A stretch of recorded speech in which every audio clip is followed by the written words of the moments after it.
ಧಾರವಾಡ ಕಟ್ಟೆಯ ಇವತ್ತಿನ ಈ ವೇದಿಕೆನಲ್ಲಿ ಉಪಸ್ಥಿತ ಇರುವಂತಹ ಎಲ್ಲ ಗಣ್ಯ ಮಹನೀಯರಿಗೆ ಹಾಗೆ ಸಾಹಿತ್ಯಾಸಕ್ತರಿಗೆ, ಧಾರವಾಡ ಕಟ್ಟೆಯ ಬಳಗದವರಿಗೆ ಈ ಒಂದು ವಿಶೇಷ ಕಾರ್ಯಕ್ರಮಕ್ಕೆ ಆತ್ಮೀಯ ಸ್ವಾಗತವನ್ನ ಕೋರ್ತೇನೆ.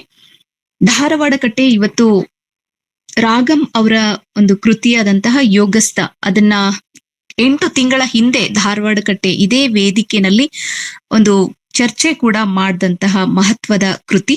ಅದರ ಅನುವಾದ ಕೂಡ 8 ತಿಂಗಳ ನಂತರ ಬರ್ತಾ ಇದೆ. ಅದು ಬಹಳ ಖುಷಿ ವಿಷಯ. ಹಾಗೆ ಆ ಕಾರಣಕ್ಕಾಗಿ ಅದನ್ನ ಅನುವಾದಕರಿಗೆ ಹಾಗೇನೆ ಕೃತಿಕಾರಿಗೆ ನಾವು ಮೊದಲಿಗೆ ಧಾರವಾಡ ಕಟ್ಟೆಯ ಬಳಗದವರ ಎಲ್ಲರ ವತಿಯಿಂದ ಅಭಿನಂದನೆಗಳನ್ನ ಸಲ್ಲಿಸ್ತೇವೆ.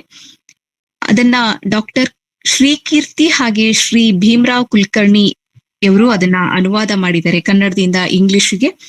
ಇವತ್ತು ಧಾರವಾಡ ಕಟ್ಟೆಯ ಈ ಒಂದು ವೇದಿಕೆನಲ್ಲಿ ಆ ಕೃತಿಯನ್ನ ಒಂದು ನೆಪವಾಗಿಟ್ಕೊಂಡು ಯುವ ಜನತೆ ಮತ್ತು ಯೋಗಸ್ಥ ಎನ್ನುವಂತಹ ವಿಷಯದ ಕುರಿತು ನಮ್ಮೊಟ್ಟಿಗೆ ಮಾತನಾಡ್ಲಿಕ್ಕೆ ಅಂತ ಹೇಳಿ ಈ ವೇದಿಕೆನಲ್ಲಿ ಅರ್ಥಶಾಸ್ತ್ರದ ಸಹ ಪ್ರಾಧ್ಯಾಪಕರಾಗಿ ಸ್ನಾತಕೋತ್ತರ ಅಧ್ಯಯನ ವಿಭಾಗ ಸರ್ಕಾರಿ ಪ್ರಥಮ ದರ್ಜೆ ಕಾಲೇಜು ಬೆಂಗಳೂರಿನಲ್ಲಿ ಕರ್ತವ್ಯ ನಿರ್ವಹಿಸುತ್ತಿರುವಂತಹ ಡಾಕ್ಟರ್ ಮಂಗಳಾ ಟಿ ಅವರು ಇದ್ದಾರೆ. ಮೇಡಮ್, ತಮ್ಗೆ ಧಾರವಾಡ ಕಟ್ಟೆಯ ಬಳಗದವರ ವತಿಯಿಂದ ಹಾಗೆ ಇಲ್ಲಿ ನಡೆದಿರುವಂತಹ ಎಲ್ಲ ಸಾಹಿತ್ಯಾಸಕ್ತರ ಪರವಾಗಿ ತುಂಬು ಹೃದಯದ ಸ್ವಾಗತವನ್ನ ಕೋರ್ತೇನೆ. ಆತ್ಮೀಯ ಸ್ವಾಗತ ಮೇಡಮ್. ಹಾಗೆ ಇವತ್ತಿನ ಕಾರ್ಯಕ್ರಮದಲ್ಲಿ ಕೃತಿಕಾರರಾಗಿರುವಂತಹ ಡಾಕ್ಟರ್ ರಾಜಶೇಖರ್ ಮಠಪತಿ ಸರ್, ರಾಗಂ ಅಂತಾನೆ ಅವರು ಎಲ್ಲ ಸಾಹಿತ್ಯ ವಲಯದಲ್ಲಿ ಚಿರಪರಿಚಿತ ಆದಂತವ್ರು. ಅನಾದ ಹಾಗೇನೆ ಕೀಟ್ಸ್ ಬಗ್ಗೆ ಒಟ್ಟು ಮನುಷ್ಯನ ಅಂತರಂಗದ ತುಮಿಲಗಳನ್ನ ತೆರೆದಿಡುವಂತಹ ಮಹತ್ವದ ಕೃತಿಗಳ ಮೂಲಕ ಜನಸಾಮಾನ್ಯರೆಲ್ಲರಿಗೂ ಕೂಡ ಬಹಳ ಹತ್ತಿರವಾದಂತಹ ಮಹತ್ವದ ಇವತ್ತಿನ ಲೇಖಕರು ರಾಗಂ ಸರ್. ಅವ್ರಿಗೂ ಕೂಡ ಆತ್ಮೀಯ ಸ್ವಾಗತವನ್ನ ಕೋರ್ತೇನೆ. ಸ್ವಾಗತ ಸರ್. Thank you. ಹಾಗೇನೆ ಈ ಧಾರವಾಡ ಕಟ್ಟೆಯ ಈ ಕಾರ್ಯಕ್ರಮದ ಅಧ್ಯಕ್ಷತೆಯನ್ನ ವಹಿಸಿರುವಂತಹ ಪ್ರೊಫೆಸರ್ ಬಸವರಾಜ್ ಡೋಣು ಸರ್ಗುನು ಕೂಡ ಆತ್ಮೀಯ ಸ್ವಾಗತವನ್ನ ಕೋರ್ತೇನೆ. ಸ್ವಾಗತ ಸರ್. ಹಾಗೆ ಈ ಕಾರ್ಯಕ್ರಮದಲ್ಲಿ ನೆರೆದಿರುವಂತಹ ಎಲ್ಲ ಹಿರಿಯರಿಗೆ, ಗಣ್ಯಮಾನ್ಯರಿಗೆ ಹಾಗೇನೆ ಸಾಹಿತ್ಯಾಸಕ್ತರಿಗೆ ಆತ್ಮೀಯ ಸ್ವಾಗತವನ್ನ ಕೋರಿ, ಇವತ್ತಿನ ಒಂದು ಕಾರ್ಯಕ್ರಮದಲ್ಲಿ ಮೂಲ ಕೇಂದ್ರ ಬಿಂದು ಆಗಿರುವಂತಹ ಡಾಕ್ಟರ್ ಮಂಗಳಾ ಟಿ ಅವರು, ನಾನು ಮೊದಲೇ ಹೇಳಿದಾಗೆ ಯುವ ಜನತೆ ಮತ್ತು ಯೋಗಸ್ಥ ಎನ್ನುವಂತಹ ಶೀರ್ಷಿಕೆ ಅಡಿನಲ್ಲಿ ಒಟ್ಟು ಯೋಗಸ್ಥ ಕೃತಿಯನ್ನ ಪರಿಚಯ ಮಾಡಿಕೊಡ್ತಾನೆ. ಅಲ್ಲಿ ಅನುವಾದದ ಅಂಶಗಳನ್ನ ಹೇಳ್ತಾನೆ. ಅದನ್ನ ನಮ್ಮ ಮುಂದೆ ತೆರೆದಿಡುವ ಇಲ್ಲಿದ್ದಾರೆ. ಅವರಿಗೆ ಮೊದಲು ಅವರ ಮಾತುಗಳಿರುತ್ತೆ, ನಂತರದಲ್ಲಿ ಕೃತಿಕಾರರಾಗಿರುವಂತಹ ಮಠಪತಿ ಸರ್ ಕೆಲವು ಪೂರಕ ಮಾತುಗಳನ್ನ ಆಡ್ತಾರೆ, ಆಮೇಲೆ ಅಧ್ಯಕ್ಷರ ಮಾತುಗಳಿರುತ್ತೆ, ನಂತರ ಚರ್ಚೆಗೆ ಕೂಡ ಅವಕಾಶ ಇದೆ. ಇಷ್ಟು ಒಂದು ರೂಪರೇಷೆಯನ್ನ ಹೇಳ್ತಾ ಇವತ್ತಿನ ಕಾರ್ಯಕ್ರಮದಲ್ಲಿ ನಾವು ಒಟ್ಟಿಗೆ ಇರುವಂತಹ ಡಾಕ್ಟರ್ ಮಂಗಳಾ ಟಿ ಅವರಿಗೆ ಮತ್ತೊಮ್ಮೆ ಸ್ವಾಗತವನ್ನ ಕೋರಿ ಈ ವೇದಿಕೆಯನ್ನ ಅವ್ರಿಗೆ ಬಿಟ್ಕೊಡ್ತಾ ಇದ್ದೇನೆ. ಮೇಡಮ್, ಈಗ ನಿಮ್ಮ ಮಾತು. Thank you madam. ನನ್ನ ಪರಿಚಯವನ್ನ ಮಾಡಿಕೊಟ್ಟಿದ್ದಕ್ಕಾಗಿ ತಮಗೆ ಅನಂತ ಧನ್ಯವಾದಗಳು.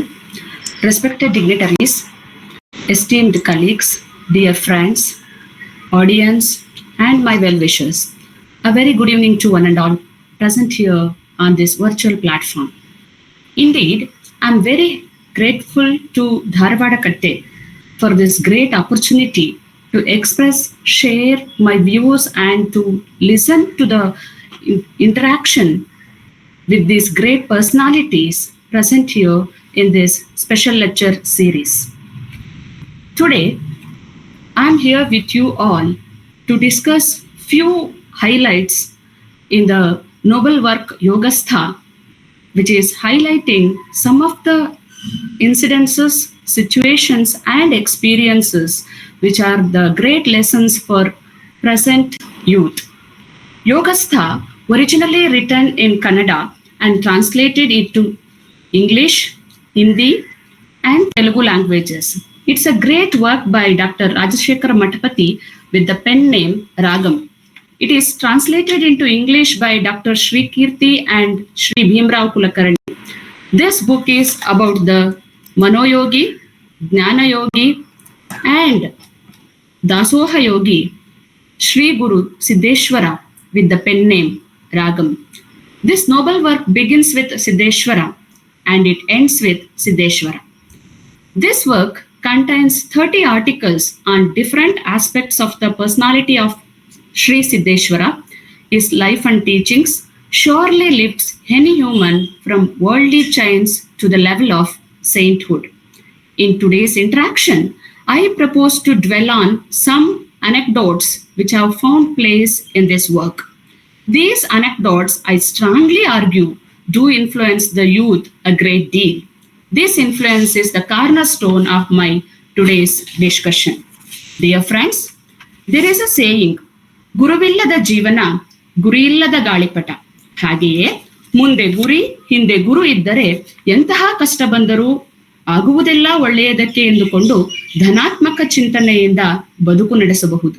ಏಕೆಂದರೆ ಪ್ರಸ್ತುತ ಸಮಾಜದಲ್ಲಿ ತನ್ನ ಕಾರ್ಯದಲ್ಲಿ ತಾನು ವಿಚಲಿತನಾಗದೆ ತೊಡಗಿಕೊಂಡಿರುವಂತಹ ವ್ಯಕ್ತಿಯನ್ನು ಕೂಡ ಈ ಸಮಾಜ ತನ್ನ ಶಕ್ತಿಗನುಸಾರ ಹಿಂದಕ್ಕೆಳೆಯುವ ಪ್ರಯತ್ನವನ್ನೇ ನಿರಂತರವಾಗಿ ಮಾಡುತ್ತಿರುವುದು ಶೋಚನೀಯ. In this contemporary world, I feel communicative skill is of vital importance for personality development, and it is more important than ever before. Similarly, if we look at the great heritage of our country, communicative skill and personality development are evident in Krishna's counseling to Arjuna, which catapulted him to action in the battlefield. There is a long lineage beginning with Krishna, and the Sri Siddheshwara is the latest in this lineage. For us, that is the children of this country, Bharatavarsha, the young people are more indifferent than interested in yoga, dhyana, and pravachanas. The opinion of most of today's youth is that these pravachanas and meditations are the interest of those with one foot in the grave. ಅವರ ಪ್ರಕಾರ ಇಂದಿಗೆ ಪ್ರವಚನಗಳಾಗಲಿ ಧ್ಯಾನಗಳಾಗಲಿ ಕೇವಲ ಎಂತಹ ಜನರ ಆಸಕ್ತಿಗಳೆಂದರೆ ಒಂದು ಕಾಲನ್ನ ಗೋರಿಯಲ್ಲಿ ಇಟ್ಟಿರುವಂತಹವರ ಆಸಕ್ತಿ ಅನ್ನೋದು ತುಂಬಾ ಖೇದನೀಯ ವಿಷಯ. ಹಾಗಾದರೆ ಶ್ರೀ ರಾಮಕೃಷ್ಣ ಪರಮಹಂಸರಾಗಿರಬಹುದು, ವಿವೇಕಾನಂದರು, ಬುದ್ಧ, ಬಸವಣ್ಣನವರು, ಇನ್ನೂ ಮುಂತಾದಂತಹ ವ್ಯಕ್ತಿಗಳಿಂದ ಸಮೃದ್ಧಗೊಂಡ ಆ ಭವ್ಯ ಬದುಕುವ ಭಾರತ ಇಂದು ನಮಗೆಲ್ಲ ಬೇಕಿದೆ. ಆದರೆ ಅದರ ಗೈರಿಗೆ ಹಲವು ಕಾರಣಗಳಿವೆ. ಇಷ್ಟಿದ್ದಾಗ್ಯೂ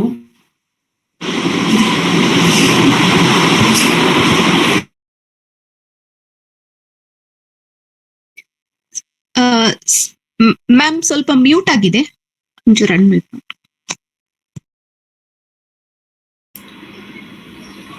ಇಲ್ಲಿವರೆಗೂ ನನ್ನ ಮಾತು ಕೇಳಿಸ್ಲೇ ಇಲ್ವಾ ಮ್ಯಾಮ್? ಕೇಳಿಸ್ತು, ಜಸ್ಟ್ ಸೆಕೆಂಡ್ ಅಷ್ಟೇನೆ. ಓಕೆ. ಸೊ ಹೀಗೆ ನಾನು ಅದೇ ಬುದ್ಧರು, ಬಸವರು ಮತ್ತು ವಿವೇಕಾನಂದ ಪರಮಹಂಸರು ನೀಡಿದಂತಹ ಅನೇಕ ಚಿಂತನೆಗಳು ಇಂದು ನಮ್ಮ ಯುವ ಭಾರತಕ್ಕೆ ಯಾವ ಪ್ರಮಾಣದಲ್ಲಿ ಅನುಕೂಲತೆಗಳನ್ನ ತಂದುಕೊಡಬಹುದು ಮತ್ತು ಅವರ ಆಲೋಚನೆಗಳನ್ನ ನಮ್ಮ ನಿತ್ಯದ ಜೀವನದಲ್ಲಿ ಅಳವಡಿಸಿಕೊಂಡಿದ್ದೇ ಆದರೆ ನಾವು ಹೇಗೆ ನಮ್ಮ ಭಾರತವನ್ನ ಮತ್ತಷ್ಟು ಸಮೃದ್ಧಗೊಳಿಸಬಹುದು ಅನ್ನುವುದರ ಕುರಿತು ಈ ಪುಸ್ತಕದಲ್ಲಿನ ಕೆಲವು ನಿದರ್ಶನಗಳನ್ನ ತಮ್ಮೊಡನೆ ಹಂಚಿಕೊಳ್ಳಲು ಉತ್ಸುಕಳಾಗಿದ್ದೇನೆ. ಸಿದ್ದೇಶ್ವರರು ಒಮ್ಮೆ ಹೇಳ್ತಾರೆ, The goal of today's youth is to somehow get a good job, get married, have a couple of children and build a house. However, if every young person in the world resolved to make some good contribution to this society, life would become worthwhile. This is what our youth community should do by strengthening their dreams again and again and doing that beautiful work. They should make their lives more meaningful. The youth should dream of creating their own opportunities and doing amazing things without waiting for opportunities from others. Living a good life is not just about either owning cars, mansions, parties, creating fun and entertainment with friends or family members, or about doing a mere something. Rather, it is about doing something special. Guruji always stressed, there is nothing in doing something, do something special. Even for his Shishyas, he was always stressing upon, do something which is not done by anyone. Think something which should be beneficial to the society. Think of that aspect which can help the community as a whole instead of the benefit of an individual. This is the mantra of thoughts what we can take away from Guruji's words. So with this, if a family is built on the basis of Guruji's pravachanas or ideas, the children who grow up there will become wonderful people in this world. There might be a Kalidasa, a Valmiki, a Newton, or a Kalpana Chawla may be born among them. If we could make such a mind, this young personality will gain value.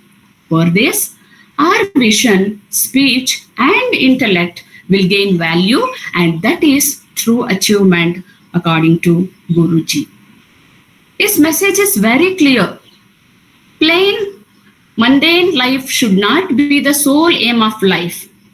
And this is contrary to what the present situation is. It explains why the Sri Guru is all the more relevant. The norm is that individual is part of the society, so he has an obligation to fulfill his obligation.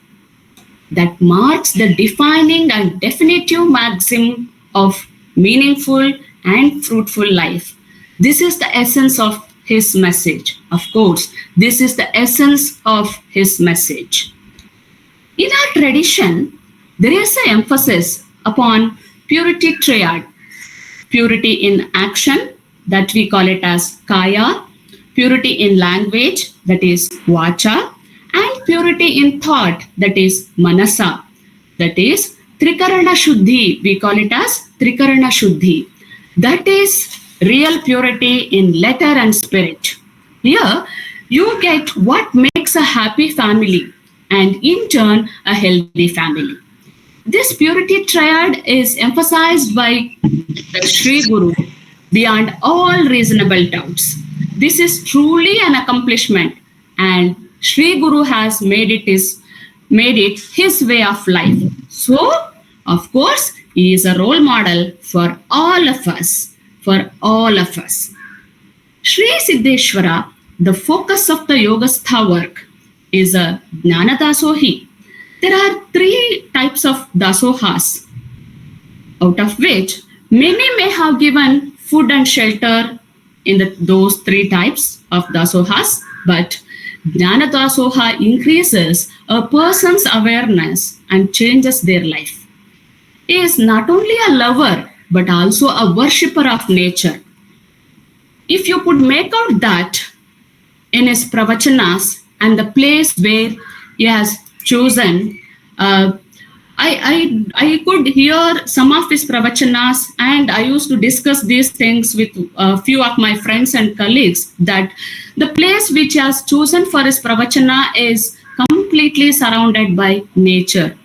And he had all that energy to unique his thoughts, and he always intended to provide those ideas to his audience in such places like the bank of Kabini River near Mysore, and so on. So here, what I would say is, he says we need to identify ourselves with nature. Is not only guided us to love the nature, but he said, you identify yourself with nature, then you maintain a remarkable psychic distance from worldly life. It is not that you will completely detest and renounce worldly life. ಅಂದ್ರೆ ನೀವು ನಿಮ್ಮ ಲೌಕಿಕ ಜೀವನದಿಂದ ಸಂಪೂರ್ಣವಾಗಿ ದೂರವಾಗ್ತಿದ್ದೀರಾ ಅಂತ ಅದರ ಅರ್ಥ ಅಲ್ಲ. But you prioritize one at the expense of the other. That is the idea of Sri Guru. It is rare for today's youth to have the art of inviting nature in this way, and yet the wonderful experience of learning from it is far away. In this context, Guruji said that no matter what is lost in life, one should not miss the opportunity to gain knowledge. I just wanted to quote an incident or a scene in Mahabharata. ಭೀಷ್ಮರನ್ನ ತನ್ನ ಬಾಣಗಳಿಂದ ಮೃತಶಯ್ಯೆಯಲ್ಲಿ ಮಲಗಿಸಿದ್ದಂತಹ ಅರ್ಜುನ ಮತ್ತು ಕೃಷ್ಣರಲ್ಲಿ ಕೃಷ್ಣ ಪರಮಾತ್ಮ ತಿಳಿಸ್ತಾರೆ ಭೀಷ್ಮರಿಗೆ, ದಯಮಾಡಿ ತಾವು ತಮ್ಮ ಜ್ಞಾನ ಸುಧೆಯನ್ನ ಧರ್ಮರಾಯನಿಗೆ ತಿಳಿಸಿಕೊಡಿ, ಆಗಿಂದಾಗೆ ಈ ಜ್ಞಾನದ ಸುಧೆ ಮುಂದುವರಿಯುವಂತಾಗಲಿ, ಅದರ ಪರಂಪರೆ ಮತ್ತಷ್ಟು ಬೆಳಗಲಿ ಅಂತ. ಇದನ್ನೇ ಸಿದ್ದೇಶ್ವರ ಶ್ರೀಗಳು ಕೂಡ ಮತ್ತೆ ಒತ್ತಿ ಹೇಳ್ತಾರೆ. ಏನಂತ ಅಂದ್ರೆ, we should not miss out the opportunity to gain the knowledge and it should not stop anywhere ಅಂತ ಹೇಳಿ. As stated in this work, every individual is influenced by their guru, either on the mental development, personality development, and thinking style. This book, Yogastha, emphasizes the influence of guru on the personality per se. The Sri Guru passed on to the readers and audience alike what he received from his guru. Hence, the legacy continues. That is what he taught to us. The hidden point is that the youth should return to the society what he or she has received from the society. When it comes to knowledge, obviously, it should not die with the individual. It should not die with the individual. It should flow down to the progeny. That is the real wealth. Another important idea that I learned from this work is that current young generation is only interested in eating the delicious fruit that is available to them, either by their own effort or provided by someone. However, what's our society needs? That are young people who, after tasting that fruit, they should plant that seed, they should make it to grow and serve the taste of that fruit to the society. In this sense, Siddeshwara Shri said that we should live the life given by Shiva properly and dedicate the same to him. The irony is that today's young people can acquire vast knowledge about any subject, but they lack the same interest in enjoying and experiencing the subject. One distinct trait of Sri Siddeshwara is that he never said that he would change the people through his pravachanas. He never said that he would change people through his pravachanas. Instead, he went on growing, because in his idea, growth is change. When you notice a person growing, definitely you will also grow. So the idea behind this statement is that we need not to say that I am doing this for the society, I am doing this for the society, I am giving this to this person and all. You just keep doing your better job, good job, your deeds. Definitely the society surrounded by you will learn from you, and that is how we can grow together. So ಇದರೊಟ್ಟಿಗೆ ನಾನು ಶ್ರೀ ಸಿದ್ದೇಶ್ವರರು ಗುರುಗಳೆಂದರೆ ಹೇಗಿರಬೇಕು ಅನ್ನೋದ್ರ ಬಗ್ಗೆ ನೀಡಿದಂತಹ ಒಂದು ಹೇಳಿಕೆಯನ್ನ ತಮ್ಮ ಮುಂದೆ ಇಡಲಿಕ್ಕೆ ಬಯಸ್ತೇನೆ. ಅವ್ರು ಹೇಳ್ತಾರೆ, ಸ್ವಾಮೀಜಿಗಳೆಂದರೆ ಯಾವತ್ತಿಗೂ ಜಾತ್ರೆಗಳ ಗೂಳಿಗಳಂತೆ ಇರಬಾರದು. ಜರತಾರೆ ತೊಟ್ಟು ಸದಾ ದೊಡ್ಡ ದೊಡ್ಡ ಕುರ್ಚಿಗಳ ಮೇಲೆ ಕುಳಿತಿರುವಂತಹ ಹಾಗೂ ದುಬಾರಿ ಕಾರುಗಳಲ್ಲಿ ಓಡಾಡುವಂತಹ, ರಾಜಕೀಯವನ್ನ ಪ್ರೇರೇಪಿಸುವಂತಹ ವ್ಯಕ್ತಿಯೂ ಕೂಡ ಆಗಿರಬಾರದು. ಬದಲಿಗೆ ಶ್ರೀ ರಾಗಂರವರು ತಮ್ಮ ಕೃತಿಯಲ್ಲಿ ಒಬ್ಬ ಸಂತನನ್ನ ಕಾಣ್ತಾರೆ. ಆ ಸಂತ ಈ ಸ್ವಾಮೀಜಿಗೆಲ್ಲರಿಗಿಂತ ಸಂಪೂರ್ಣವಾಗಿ ವಿಭಿನ್ನವಾದ ವ್ಯಕ್ತಿತ್ವವನ್ನ ಹೊಂದಿರುವಂತಹ ವ್ಯಕ್ತಿಯಾಗಿರ್ತಾರೆ. ಅವರು ಹೇಗಿರ್ತಾರೆ ಅನ್ನೋದನ್ನ ರಾಗಂರವರ ಮಾತುಗಳಲ್ಲಿಯೇ ಹೇಳಲಿಕ್ಕೆ ಇಷ್ಟಪಡ್ತೇನೆ.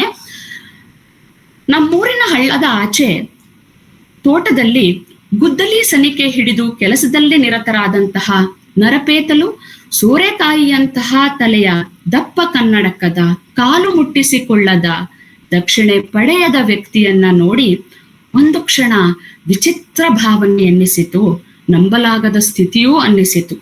ಇವರೇನೋ ತಪ್ಪು ಮಾಡುತ್ತಿದ್ದಾರೆ ಎನ್ನುವ ಭಾವವೂ ಬಂತು. ಆದರೆ ಇದುವೇ ಸಂತತ್ವದ ಸೃಜನಶೀಲತೆಯ ನಿಜವಾದ ನೆಲೆ ಎಂದು ತಿಳಿಯೋದಕ್ಕೆ ಸ್ವಲ್ಪ ಸಮಯವೇ ಗತಿಸಿತು ನನಗೆ ಅಂತ ಹೇಳ್ತಾರೆ. ಸ್ವಾಮಿತ್ವ ಎಂದರೆ ಕೇವಲ ಬರೀ ಮಂತ್ರ, ಊಟ, ದಕ್ಷಿಣೆ, ಸೂತಕದ ಬದುಕಲ್ಲ. ಆ ಥರದ ಸೂತಕದ ಬದುಕಲ್ಲದ ರೀತಿಯಲ್ಲಿ ಇದ್ದಂತಹ ನಿಲುವು ಶ್ರೀ ಸಿದ್ದೇಶ್ವರರದ್ದಾಗಿತ್ತು. ಸಿದ್ದೇಶ್ವರರ ಬದುಕಿನ ರೀತಿ, ಸೃಜನಶೀಲತೆಯನ್ನು ಕೂಡ ಅವರು ಬಹು ಭಿನ್ನವಾಗಿಯೇ ತೋರಿಸಿದಂಥವರು. ಬರೀ ಚಿತ್ರಗಳನ್ನ ಬರೆಯುವುದು, ಕವಿತೆಗಳನ್ನ ಹೊಸೆಯೋದು, ಕಲ್ಪನಾ ವಿಲಾಸದ ಕಥೆಗಳನ್ನು ಕಟ್ಟುವುದಷ್ಟೇ ಸೃಜನಶೀಲತೆಯಲ್ಲ. ಇವೆಲ್ಲವುಗಳೊಂದಿಗೆ ಒಂದು ಸಂಪೂರ್ಣವಾದ ಅತೃಪ್ತ ಸ್ಥಿತಿ ಬಹಳ ಮುಖ್ಯ ಅನ್ನುವುದು ಅವರ ಭಾವನೆ ಕೂಡ. ಅಂತಹ ಅಸಮಾಧಾನ ನಮ್ಮನ್ನ ಅನೇಕ ಚಟುವಟಿಕೆಗಳಲ್ಲಿ ತೊಡಗಿಕೊಳ್ಳುವುದಕ್ಕೆ ಕಾರಣೀಭೂತವಾಗಿಸುತ್ತದೆ. ಈ ಕ್ರಿಯೆಯಲ್ಲಿ ಪರಿಪಕ್ವತೆ ಬಂದಂತೆ ಅದುವೇ ಕ್ರಮೇಣವಾಗಿ ಸೃಜನಶೀಲತೆಯಾಗಿ ಪರಿವರ್ತನೆ ಆಗಬಹುದು.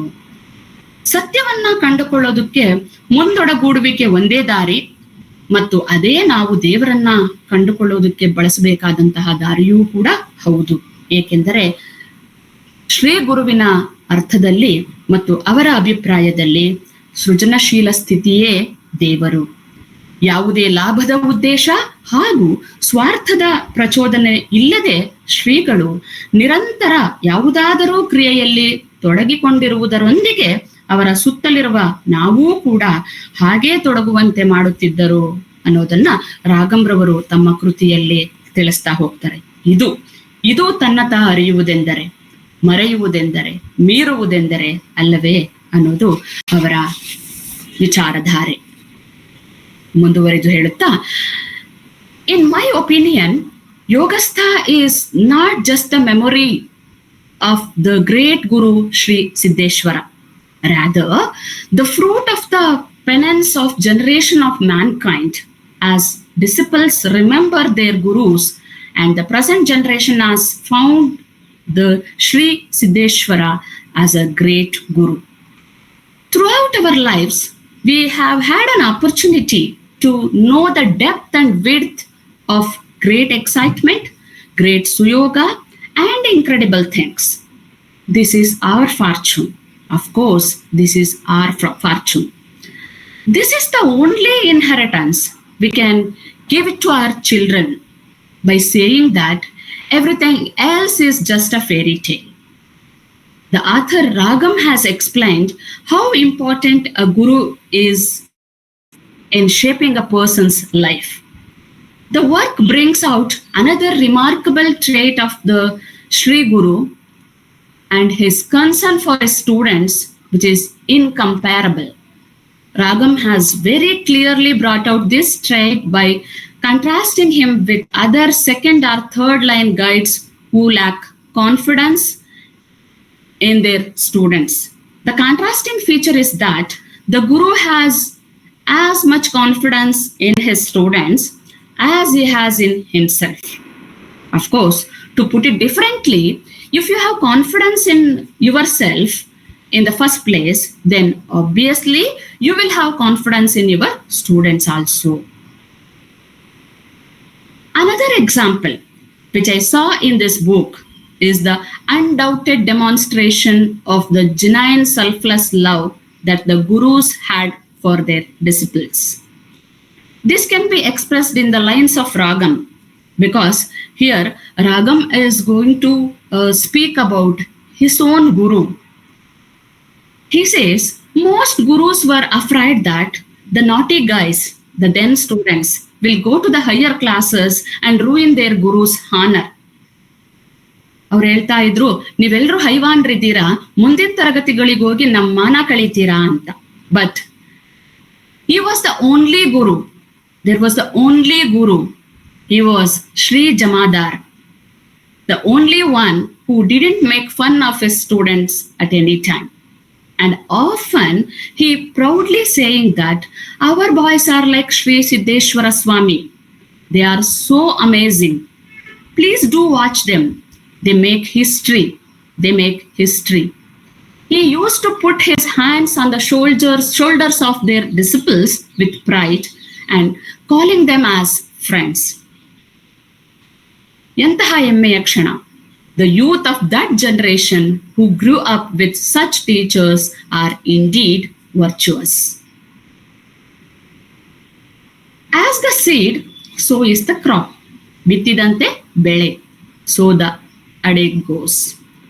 When the students learned about the Shri from their teachers, they became curious about the identity of Shri Guru. They used to question their teachers. Sir ಸಿದ್ದೇಶ್ವರರು ಅಂದ್ರೆ ಹೇಗಿದ್ರು, ಅವರು ಯಾವ ಊರಿನವರಾಗಿದ್ರು, ಅವ್ರು ಇದೇ ಶಾಲೆಯಲ್ಲಿದ್ರ, ಅವ್ರು ತುಂಬಾ ಓದ್ತಿದ್ರ, ನಮ್ ತರನೇ ತರಲೆ ಮಾಡ್ತಿದ್ರ. So this is how the then students used to question their teachers. As a result, that is, with those questions, we have young talents like Ragam and others. Not only that, since a teacher like Mr. Jamadar answered with patience all queries from the students developed interest in learning. ಈಗಾದ್ರೆ ಎಷ್ಟೋ ಬಾರಿ ವಿದ್ಯಾರ್ಥಿಗಳು ಕೇಳುವಂತಹ ಪ್ರಶ್ನೆಗಳಿಗೆ ನಾವು ತಾಳ್ಮೆಯಿಂದ ಉತ್ತರ ಕೊಡುವಂತಹ ಸಂದರ್ಭಗಳು ಸೃಷ್ಟಿ ಆಗೋದೇ ಕಡಿಮೆ. ಯಾಕಂದ್ರೆ ನಮ್ಮ ವಿದ್ಯಾರ್ಥಿಗಳು ಪ್ರಶ್ನಾ ಮನೋಭಾವವನ್ನೇ ಕಳೆದುಕೊಳ್ಳುವಂತಹ ಹಂತಕ್ಕೆ ತಲುಪಿದ್ದಾರೆ. ಆದರೆ ಇಂತಹ ಸಂದರ್ಭಗಳು ನಿಜವಾಗ್ಲೂ ಒಬ್ಬ ಗುರುವಿಗೆ ತನ್ನ ವಿದ್ಯಾರ್ಥಿಗಳಿಗೆ ನೀಡಬೇಕಾದಂತಹ ಸಂಪೂರ್ಣ ಜ್ಞಾನಕ್ಕೆ ತಾನೂ ತಯಾರಾಗುವುದರ ಜೊತೆಗೆ ಅಂತಹ ಮಹಾ ವಿದ್ಯಾರ್ಥಿಗಳನ್ನ ಸೃಷ್ಟಿ ಮಾಡಲಿಕ್ಕೆ ಸಾಧ್ಯವಾದೀತು ಅನ್ನೋದು ನನ್ನ ಭಾವನೆ. Apart from this, the present work clearly set apart teachers who enable students to prepare for the examination on the institution premises day and night from parents who force private tuition on their wards. This is one part. When Ragam's teachers inspires the students by showing the Shri Guru as a role model, a classic example of Shri Guru, then students naturally believe that the Shri Guru must have worked hard to achieve and got shahbash from his teachers. If we also make an effort in this regard, then our gurus will start mentioning our name in the place of Siddeshwara's example. ಎಂತಹ ಅದ್ಭುತ ಆಲೋಚನೆ. ಅಂತಹ ಸಣ್ಣ ಸಣ್ಣ ವಯಸ್ಸಿನ ಮನಸ್ಸುಗಳಲ್ಲಿ ಇಂತಹ ದೊಡ್ಡ ಆಸೆಗಳು ಚಿಗುರಿದರೆ ಖಂಡಿತವಾಗಿಯೂ ಅದೊಂದು ಮಹತ್ ಕಾರ್ಯವೇ ಆಗಬಹುದು. And the students thought that this is the gift which we give to our gurus. This is the gift which we give to our gurus, and that provided them the required force to act in the said direction. In this regard, another element captured my attention. The teacher of the author told the students quite often that the Shri Guru also was an ordinary student who outgrew his inborn limitations. This is a true and effective motivating factor for students to pursue their goal. Obviously, ಇಂತಹ ಉದಾಹರಣೆಗಳು ಮಹತ್ ಕಾರ್ಯವನ್ನು ಸಾಧಿಸಿದಂತಹ ಮಹಾನ್ ವ್ಯಕ್ತಿಗಳು ಕೂಡ ಹಿಂದೆ ಒಂದು ದಿನ ನಿಮ್ಮಂತೆಯೇ ಸಾಮಾನ್ಯ ವ್ಯಕ್ತಿಗಳಾಗಿದ್ರು, ಸಾಮಾನ್ಯ ಮಕ್ಕಳಾಗಿದ್ರು ಅನ್ನುವ ಉದಾಹರಣೆಗಳು ಮಕ್ಕಳನ್ನ ಅಂತಹ ಸಾಮಾನ್ಯ ವ್ಯಕ್ತಿ ಇಂದು ಅಸಾಮಾನ್ಯರಾಗಿ ಬೆಳೆದಿದ್ದಾರೆ ಅಂದ್ರೆ ನಮ್ಮಿಂದಲೂ ಅದು ಸಾಧ್ಯ ಅನ್ನುವಂತಹ ಕನಸನ್ನ ಕಾಣೋದಕ್ಕೆ, ಆ ನಿಟ್ಟಿನಲ್ಲಿ ಕಾರ್ಯೋನ್ಮುಖರಾಗೋದಕ್ಕೆ ಖಂಡಿತವಾಗಿಯೂ ಅವರಿಗೆ ಉತ್ತೇಜನವನ್ನ ನೀಡುವಂಥದ್ದಾಗಿರುತ್ತೆ. So why? This inspiration by their teacher has provided an opportunity to the persons like Ragam to think differently, act differently, and doing their job quite silently. And sir, it's a great honor to me to talk about you and to talk about Shri Siddeshwara Guruji. Because today it is the lack of such encouragement for so many young people that no matter how talented they are, they fall behind in achievement due to lack of self-confidence, and I'm also one among them. Ragam has provided a graphic description of his birthplace, Chadachana, where Sri Guru used to sit and meditate in monotony. He had a great influence on the youth of that area, which speaks volume about importance of the environment in which a person grows up in shaping their personality.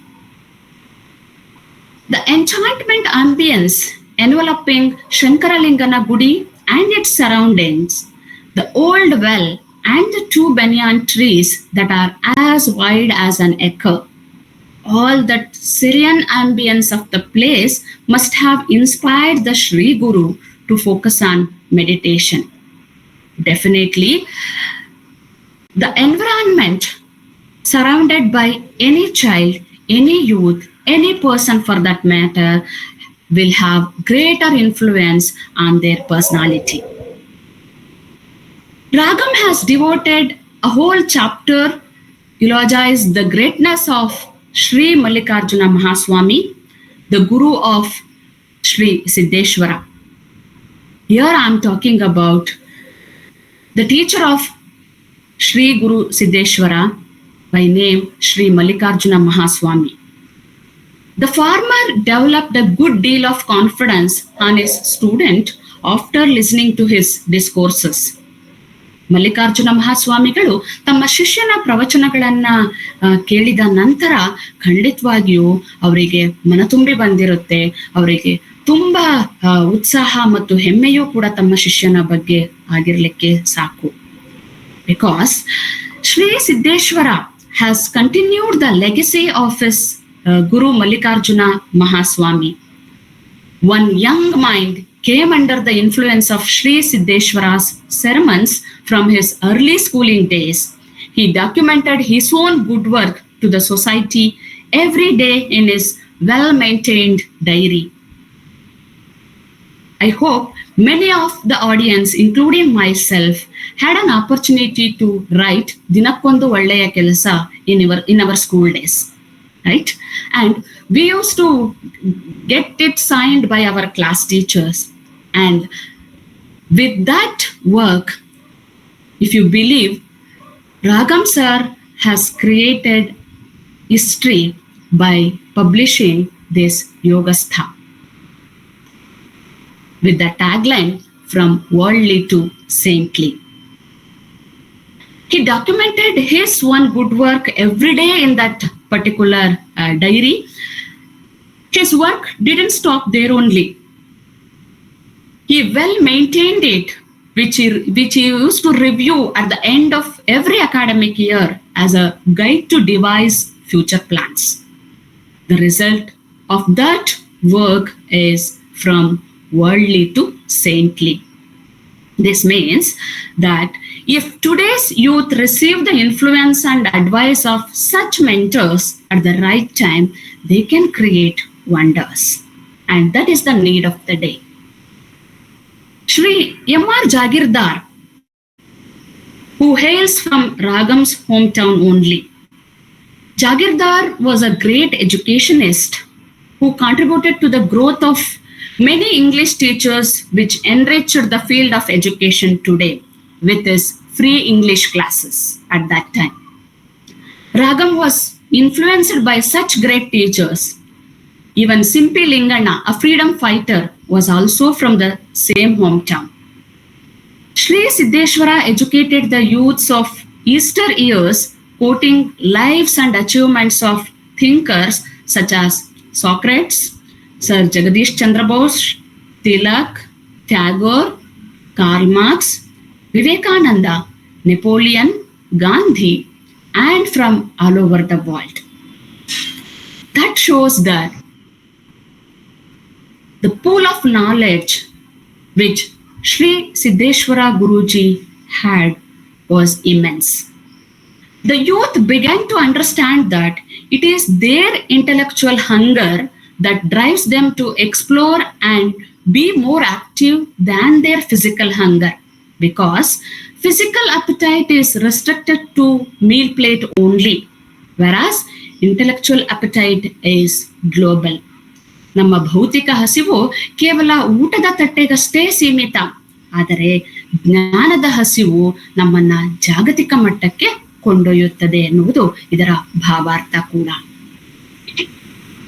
What is learning?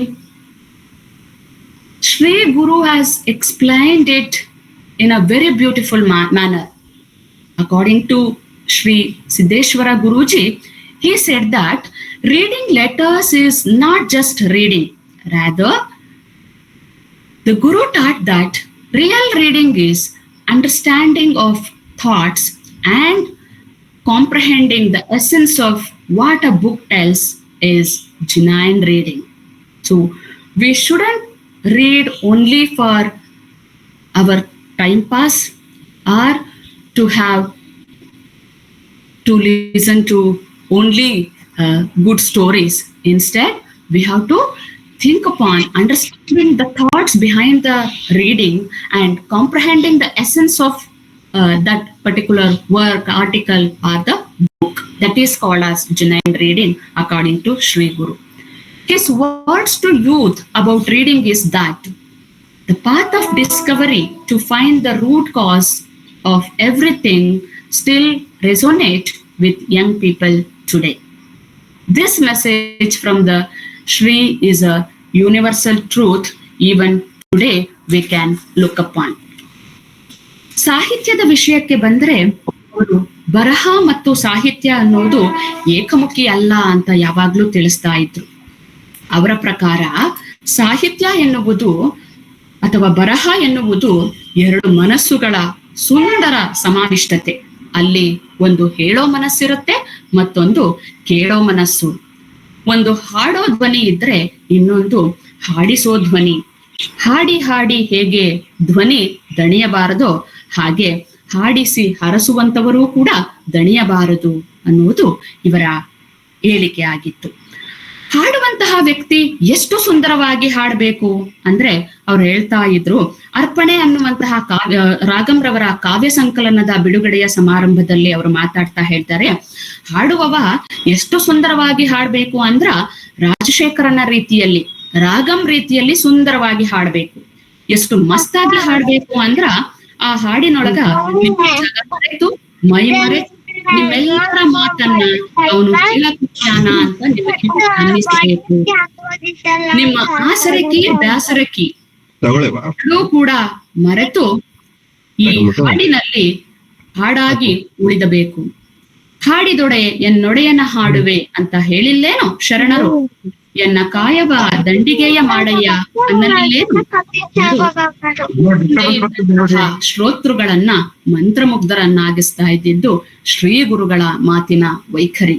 ಅವರು ದೊಡ್ಡ ದೊಡ್ಡ ಉದ್ಗ್ರಂಥ ಭಾಷೆಗಳನ್ನ ಬಳಸಿ ಜನರನ್ನ ಕನ್ಫ್ಯೂಷನ್ಗೆ ತಳ್ಳಲಿಲ್ಲ. ಬದಲಿಗೆ ಜನರ ಆಡುಭಾಷೆಯಲ್ಲಿಯೇ ಅವರ ರೀತಿಯಲ್ಲಿಯೇ ಸಾಗಿ ಅವರಿಗೆ ಜ್ಞಾನದ ಗುಣವನ್ನ ಬಡಿಸಿದಂತಹ ವ್ಯಕ್ತಿ.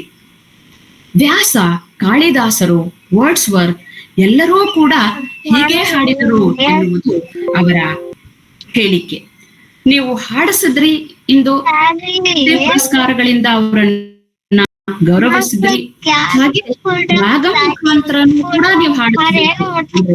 ನೀವು ಯಾವ ರೀತಿ ವ್ಯಾಸರನ್ನ, ಕಾಳಿದಾಸರನ್ನ, ಸನ್ಮಾನಿಸಿದಿರೋ ಅದೇ ರೀತಿಯಲ್ಲಿ ರಾಗಂರವರನ್ನು ಕೂಡ ಸನ್ಮಾನಿಸಬೇಕು, ಪಡಬೇಕು ಎನ್ನುವುದು ಇವರ ಹೇಳಿಕೆ. ಅಷ್ಟೇ ಅಲ್ಲ, ಅವರು ಸಾಹಿತ್ಯ ಒಂದು ಸಮಾಜಕ್ಕೆ ಎಷ್ಟು ಮುಖ್ಯ, ಸಾಹಿತ್ಯದಿಂದ ನಾವು ಹಿಮ್ಮುಖವಾಗಿ ಚಲಿಸಿದರೆ ಸಮಾಜ ಎತ್ತ ಸಾಗಬಹುದು ಅನ್ನೋದರ ಕುರಿತು ಬೆಳಕನ್ನ ಚೆಲ್ಲುತ್ತಾ ಹೇಳ್ತಾರೆ, ಈ ಸಭೆ ಮುಗಿದ ಮೇಲೆ ಲೇಖಕನೂ ಹೋಗ್ತಾನ, ಹೋಗ್ಬೇಕು. ನೀವು ನಿಮ್ಮ ನಿಮ್ಮ ಮನೆಗೆ ಹೋಗ್ತೀರಾ, ಹೋಗ್ಬೇಕು. ಆದ್ರೆ ಹೋಗೋ ಮೊದಲು ಇಲ್ಲಿ ನೀವೆಲ್ಲ ಸೇರಿ ಇಂದು ಅರ್ಪಣೆ ಅಂತ ಒಂದು ಹಾಡನ್ನ ಹಾಡಿದೀರಲ್ಲ, ಅದು ಉಳಿಬೇಕು. ಈ ಒಂದು ಹಾಡು 10 ಆಗಬೇಕು, 100 ಆಗಬೇಕು, 1000ವಾಗಬೇಕು. ಅಂತಹ 1000 ಕಂಠಗಳಿಂದ ಹೊಮ್ಮುವಂತಹ ನೆಮ್ಮದಿಯ ನಾದವಾಗಿ ಈ ಸಾಹಿತ್ಯ ಹೊರಹೊಮ್ಮಬೇಕು. ಯಾಕಂದ್ರೆ ಮನುಷ್ಯ ಅಳಿದರೂ ಮನುಷ್ಯನ ಹಾಡುಗಳು ಉಳಿಯಬೇಕು ಅನ್ನೋದಾದ್ರೆ ಸಮಾಜ ಮಾಡಬೇಕಾದಂತಹ ಒಂದು ಅತ್ಯಂತ ಜವಾಬ್ದಾರಿಯ ಕೆಲಸ ಅದ, ಒಂದು ಅತ್ಯಂತ ಜವಾಬ್ದಾರಿಯುತವಾದಂತಹ ಕೆಲಸ ಅದ. ಆ ಕೆಲಸ ಏನಂದ್ರೆ ಪೆನ್ನು ಹಿಡಿದಂತಹ ಕೈಗೆ ಗನ್ನು ಹಿಡಿಯದಂಗ ನಾವು ಕಾಳಜಿಯನ್ನ ವಹಿಸಬೇಕು. ಅಂದ್ರೆ ಸಾಹಿತ್ಯ ಮತ್ತು ಸಾಹಿತ್ಯದ ಬರವಣಿಗೆ ಇದರ ಹಿಂದೆ ಇದ್ದಂತಹ ಶಕ್ತಿಯನ್ನ ಶ್ರೀ ಗುರುಗಳು ಮಾರ್ಮಿಕವಾಗಿ ಈ ಪೆನ್ನು ಮತ್ತು ಗನ್ನು ಎನ್ನುವಂತಹ ಎರಡು ವಸ್ತುಗಳನ್ನ ಮುಂದಿಟ್ಟುಕೊಂಡು ನಮಗೆ ಅತ್ಯಂತ ಮಹತ್ವಪೂರ್ಣವಾದಂತಹ ಮಾಹಿತಿಯನ್ನ ತಿಳಿಸಿಕೊಟ್ರು. ಹಾಗೆಯೇ ಪ್ರತಿ ವ್ಯಕ್ತಿಯೂ ಕೂಡ ಹುಟ್ಟುತ್ತಾನೆ, ಸಾಯ್ತಾನೆ. ಆದ್ರೆ ಈ ಹುಟ್ಟು ಸಾವುಗಳ ಮಧ್ಯೆ ಆತ ಮಾಡುವಂತಹ ಸಮಾಜಮುಖಿ ಕಾರ್ಯಗಳು ಅವನ ಹೆಸರನ್ನ ಆತನ ಸಾವಿನ ನಂತರವೂ ಇಡೀ ಸಮಾಜದಲ್ಲಿ ಚಿರಸ್ಥಾಯಿಯಾಗಿ ಉಳಿಸುವಂತೆ ಮಾಡೋದಕ್ಕೆ ಈ ಮಾರ್ಗವನ್ನ ಬಳಸಿಕೊಳ್ಳಬೇಕು ಅನ್ನೋದು ಶ್ರೀ ಗುರುಗಳ ಮನದಾಳದ ಮಾತು ಅಂತ ಹೇಳಿದ್ರೆ ತಪ್ಪಾಗಲಾರದು. By saying this, I would like to conclude my discussion by quoting a phrase. If medicine should work on the body, the body should be cleansed. Likewise, if medicine should work on the body, the self should be cleansed. When grass grows taller in the field, no matter how much quality seed is sown there. Similarly, when sin has grown and settled in the mind, how can the seed of Brahmopadesha bear fruit there? The gist of it is that all noble thoughts are successful only when the self is cleansed. When we become society oriented instead of the I oriented, it is possible. In my opinion, Dr. Ragam sir has very convincingly accomplished his mission through his work. And I thank all the esteemed audience for your patience listening of my thoughts. And now I am open to discussions with your esteemed ideas. Thank you one and all.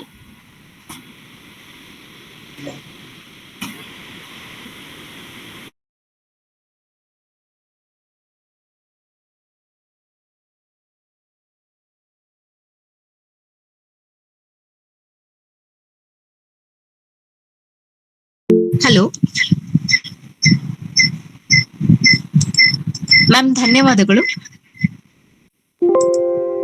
ಈ ಕೃತಿಯ ಕೃತಿಕಾರರಾಗಿರುವಂತಹ Thank you. Ragam ಅವರು ಕೆಲವು ಮಾತುಗಳನ್ನ ಆಡ್ಬೇಕು ಅಂತ ನಾನು ಈ ಮೂಲಕ ಕೇಳ್ಕೊಳ್ತೇನೆ. Sir please. Thank you Vijayalakshmi. Dharwad ಕಟ್ಟೆ ನಮ್ಮ ಕಟ್ಟೆ, ನಮ್ಮೆಲ್ಲರ ಕಟ್ಟೆ. ನಮ್ಮ ಆಲೋಚನೆಗೆ, ನಮ್ಮ ಬರಹಕ್ಕೆ, ನಾಡಿನ ಯಾವುದೇ ಮೂಲೆಯಲ್ಲಿ ಇದ್ದರೂ ಕೂಡ ನಾವು ಸಂಪರ್ಕಿಸಲಿಕ್ಕೆ ಸಾಧ್ಯ ಇದೆ ಮತ್ತು ಸಂವಹನ ಮಾಡಲಿಕ್ಕೆ ಸಾಧ್ಯ ಇದೆ ಅಂತಕ್ಕಂಥ ಪರಿಕಲ್ಪನೆಯ ಹಿಂದೆ ಹುಟ್ಟಿಕೊಂಡಿರ್ತಕ್ಕಂಥ ಈ ಕಟ್ಟೆಯ ಮೂಲಕ ಹೋದ ವರ್ಷ ಅಂದ್ರೆ 2024 ಜೂನ್ ತಿಂಗಳಲ್ಲಿ ಯೋಗಸ್ಥ ಲಾಂಚ್ ಆಯ್ತು. ಅಲ್ಲಿಂದ ಇಲ್ಲಿವರೆಗೆ ಸುಮಾರು 10 ರಿಂದ 11 ತಿಂಗಳ ಅವಧಿ. 11 ತಿಂಗಳ ಅವಧಿಯಲ್ಲಿ 5 ಕನ್ನಡ ಮುದ್ರಣ, 1 ಇಂಗ್ಲಿಷ್ ವರ್ಷನ್, ಮತ್ತೊಂದು ಹಿಂದಿ ವರ್ಷನ್, ಮಗದೊಂದು ತೆಲುಗು ವರ್ಷನ್. ಒಂದು ಕೃತಿ ಬರಹ ಎಷ್ಟು ಮುಖ್ಯನೋ ಅದು ಎಲ್ಲಿ ಯಾರಿಂದ ಚರ್ಚೆ ಆಗ್ಬೇಕು, ಯಾರದನ್ನ ಮಾತಾಡ್ಬೇಕು ಅಂತಕ್ಕಂಥ ಒಂದು ಕನಸು ಕೂಡ ಒಬ್ಬ ಲೇಖಕನಿಗೆ ಇರಬೇಕಾದದ್ದು. ನನ್ನ ಪ್ರಥಮ ಕೃತಿಯಾದ ಅರ್ಪಣೆಯಿಂದ ನನ್ನ 101ನೆಯ ಕೃತಿಯಾದ ಯೋಗಸ್ಥದವರೆಗೂ ಇದು ಅನುಚಾನವಾಗಿ ನಡ್ಕೊಂಡು ಬಂದಿರತಕ್ಕಂಥ, ಕಾಯ್ದುಕೊಂಡು ಬಂದಿರತಕ್ಕಂಥ, ನಿತ್ಯ ಕಾಯುವಂತ ಒಂದು ಕುತೂಹಲ. ಯೋಗಸ್ಥ ಇಂಗ್ಲಿಷ್ ವರ್ಷನ್ ಅನ್ನ ಧಾರವಾಡ ಕಟ್ಟೆ ಮೂಲಕನೇ ಒಂದು ಚರ್ಚೆಗೆ ಒಳಪಡಿಸ್ಬೇಕು ಅಂತಕ್ಕಂಥ ಒಂದು ಬಯಕೆ ನಂದು. ಕಾರಣ, ನಾನು PhD ಮಾಡುವ ದಿನಗಳಲ್ಲಿ ನಾನು ಬರೆದ ಇಂಗ್ಲಿಷು ಅಥವಾ ನಾನು ಮಾಡ್ತಾ ಇರ್ತಕ್ಕಂಥ ಸಂಶೋಧನೆ ಎಷ್ಟರ ಮಟ್ಟಿಗೆ ಸರಿ ಇದೆ ಅನ್ನೋದನ್ನ ನಿತ್ಯ ಪರೀಕ್ಷೆ ಮಾಡಿಕೊಡ್ತಾ ಇದ್ದಿದ್ದು ನನ್ನ ಸಹೋದರರಾಗಿರ್ತಕ್ಕಂಥ ಬಸವರಾಜ್ ಡೋಣೂರ್ ಅವರ ಸಪರ್ದಿಯಲ್ಲಿ.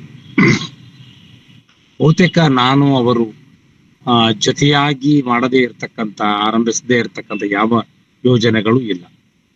ಯೋಗಸ್ಥ ಈಗ ಭೌತಿಕವಾಗಿ ಅವರು ಒಂದು ಕಾರ್ನರ್ಗೆ, ನಾನು ಮತ್ತೊಂದು ಕಾರ್ನರ್ಗೆ ಆಗಿರೋದ್ರಿಂದ ಆಗಿರಂತೆ ಪಕ್ಕದಲ್ಲಿ ಕುಳಿತುಕೊಂಡು ಚರ್ಚಿಸ್ಲಿಕ್ಕೆ ಸಾಧ್ಯ ಇಲ್ಲದೇ ಹೋದರೂ ಕೂಡ ಈ ವೇದಿಕೆಗಳ ಮೂಲಕ, ಧಾರವಾಡ ಕಟ್ಟೆ ಅಂತ ವೇದಿಕೆಯ ಮೂಲಕ, ಚರ್ಚೆಗಳ ಮೂಲಕ ನಾನು ಮತ್ತೆ ಮತ್ತೆ ನನ್ನನ್ನು ನಾನು ಪರೀಕ್ಷೆಗೆ ಒಳಪಡಿಸ್ಕೊಳ್ಳಿಕ್ಕೆ ಇಷ್ಟಪಡ್ತಿರ್ತೇನೆ. ಲೇಖಕರ ಬರಹ ಎಷ್ಟು ಮುಖ್ಯನೋ, ಓದುಗನ ಅಭಿಪ್ರಾಯ ಏನಿದೆ, ಅದು ಹೇಗೆ ಸ್ವೀಕೃತ ಆಗ್ತಾ ಇದೆ ಅಂತಕ್ಕಂಥ ಕನಿಷ್ಠ ಸೌಜನ್ಯ ಮತ್ತು ವಿನಯವನ್ನ ಲೇಖಕನಾದವನು ಉಳಿಸಿಕೊಳ್ಬೇಕಾಗಿತ್ತು.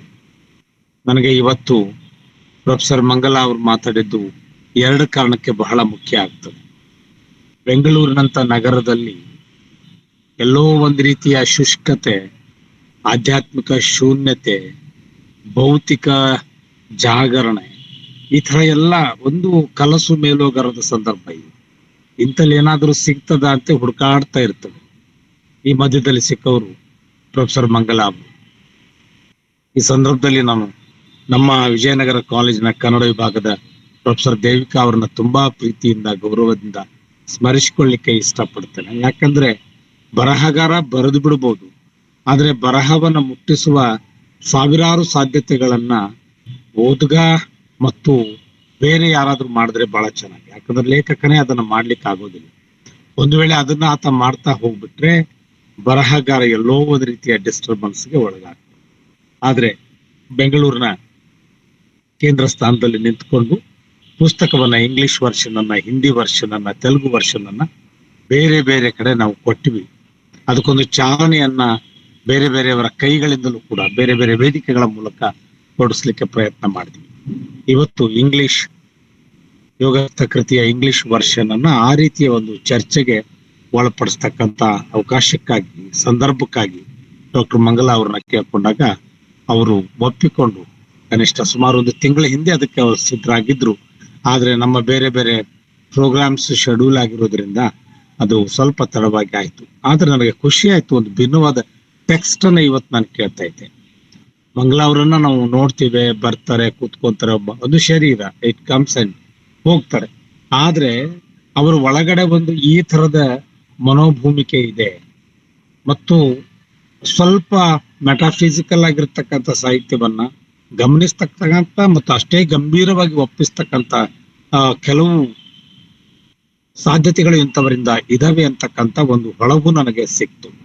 ಇನ್ನು ಮತ್ತೆ ಮತ್ತೆ ಅವರಿಗೆ ಈ ಚರ್ಚೆಗಳಿಗೆ, ಈ ತರದ ಬರಹಗಳಿಗೆ, ಈ ತರದ ಓದಿಗೆ ನಾನು ನಮ್ಮ ಜೊತೆಯಾಗಿಸಿಕೊಳ್ತೇನೆ ಅಂತಕ್ಕಂಥ ಭರವಸೆಯನ್ನು ಕೊಡ್ತಾ, ಯೋಗಸ್ಥ ಕೃತಿಯನ್ನ ಕುರಿತು ನಾನು ಏನನ್ನು ಹೇಳಲಿಕ್ಕೆ ಇಷ್ಟಪಡೋದಿಲ್ಲ. ಯಾಕೆಂದ್ರೆ ಕೃತಿಯುದ್ದಕ್ಕೂ ಹೇಳಬೇಕಾದದ್ದೆಲ್ಲವನ್ನೂ ಹೇಳಿ ಆಗಿದೆ. ನನ್ನ ಗುರುಗಳ ಕೊನೆಯ ಸಂದೇಶವೂ ಅದೇ ಆಗಿತ್ತು, ಹೇಳಬೇಕಾದುದೆಲ್ಲವನ್ನು ಹೇಳಿಯಾಗಿದೆ, ಅನುಸರಣೆ ಒಂದೇ ಬಾಕಿ ಇದೆ. ಸೊ ಯೋಗಸ್ಥದ ತುಂಬಾ ಸಾಕಷ್ಟು ಮಹತ್ವದ ಚರ್ಚೆಗಳು ಮತ್ತು ಪ್ರಾಯೋಗಿಕವಾಗಿ ಬಿಟ್ಟಂತ ಒಂದು ಯೋಜನೆ ಅದು. ಅದರ ಪರಿಕಲ್ಪನೆ, ಅದರ ವಿಸ್ತಾರ ನನ್ನ ದೃಷ್ಟಿಯಲ್ಲಿ ತುಂಬಾ ಬೇರೆಯಾಗಿದೆ.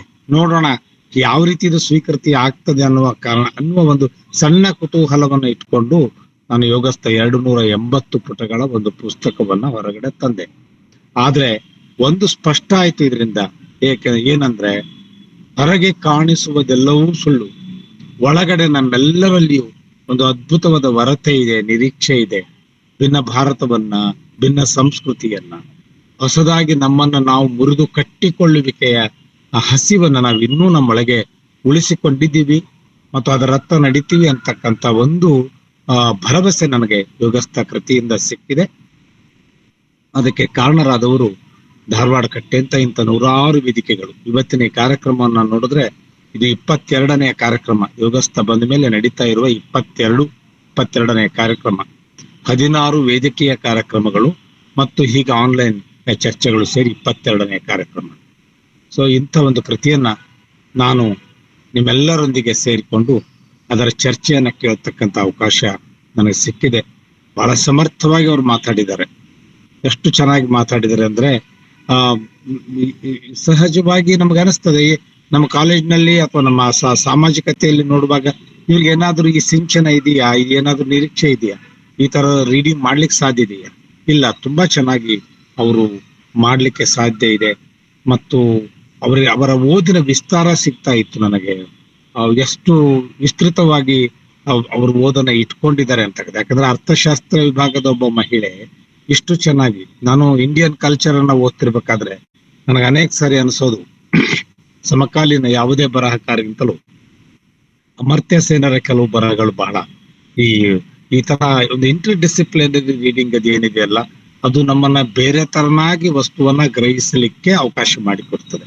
ಸೊ ಅರ್ಥಶಾಸ್ತ್ರವನ್ನ ಗಂಭೀರವಾಗಿ ಓದಿ ಅದರಲ್ಲಿ ಪದವಿಯನ್ನ ಪೂರೈಸಿರ್ತಕ್ಕಂಥ ಮಂಗಲಾ ಮೇಡಮ್ ಅವರು ಇವತ್ತು ಯೋಗಸ್ಥದಂತ ಕೃತಿಯನ್ನೂ ಕೂಡ ಎಷ್ಟು ಚೆನ್ನಾಗಿ ನಿಭಾಯಿಸಿದ್ರು ಅಂದ್ರೆ ಅವರಿಗೆ ಮತ್ತೊಮ್ಮೆ ನಾನು ಅನಂತ ಧನ್ಯವಾದಗಳನ್ನ ಅರ್ಪಿಸ್ತೇನೆ.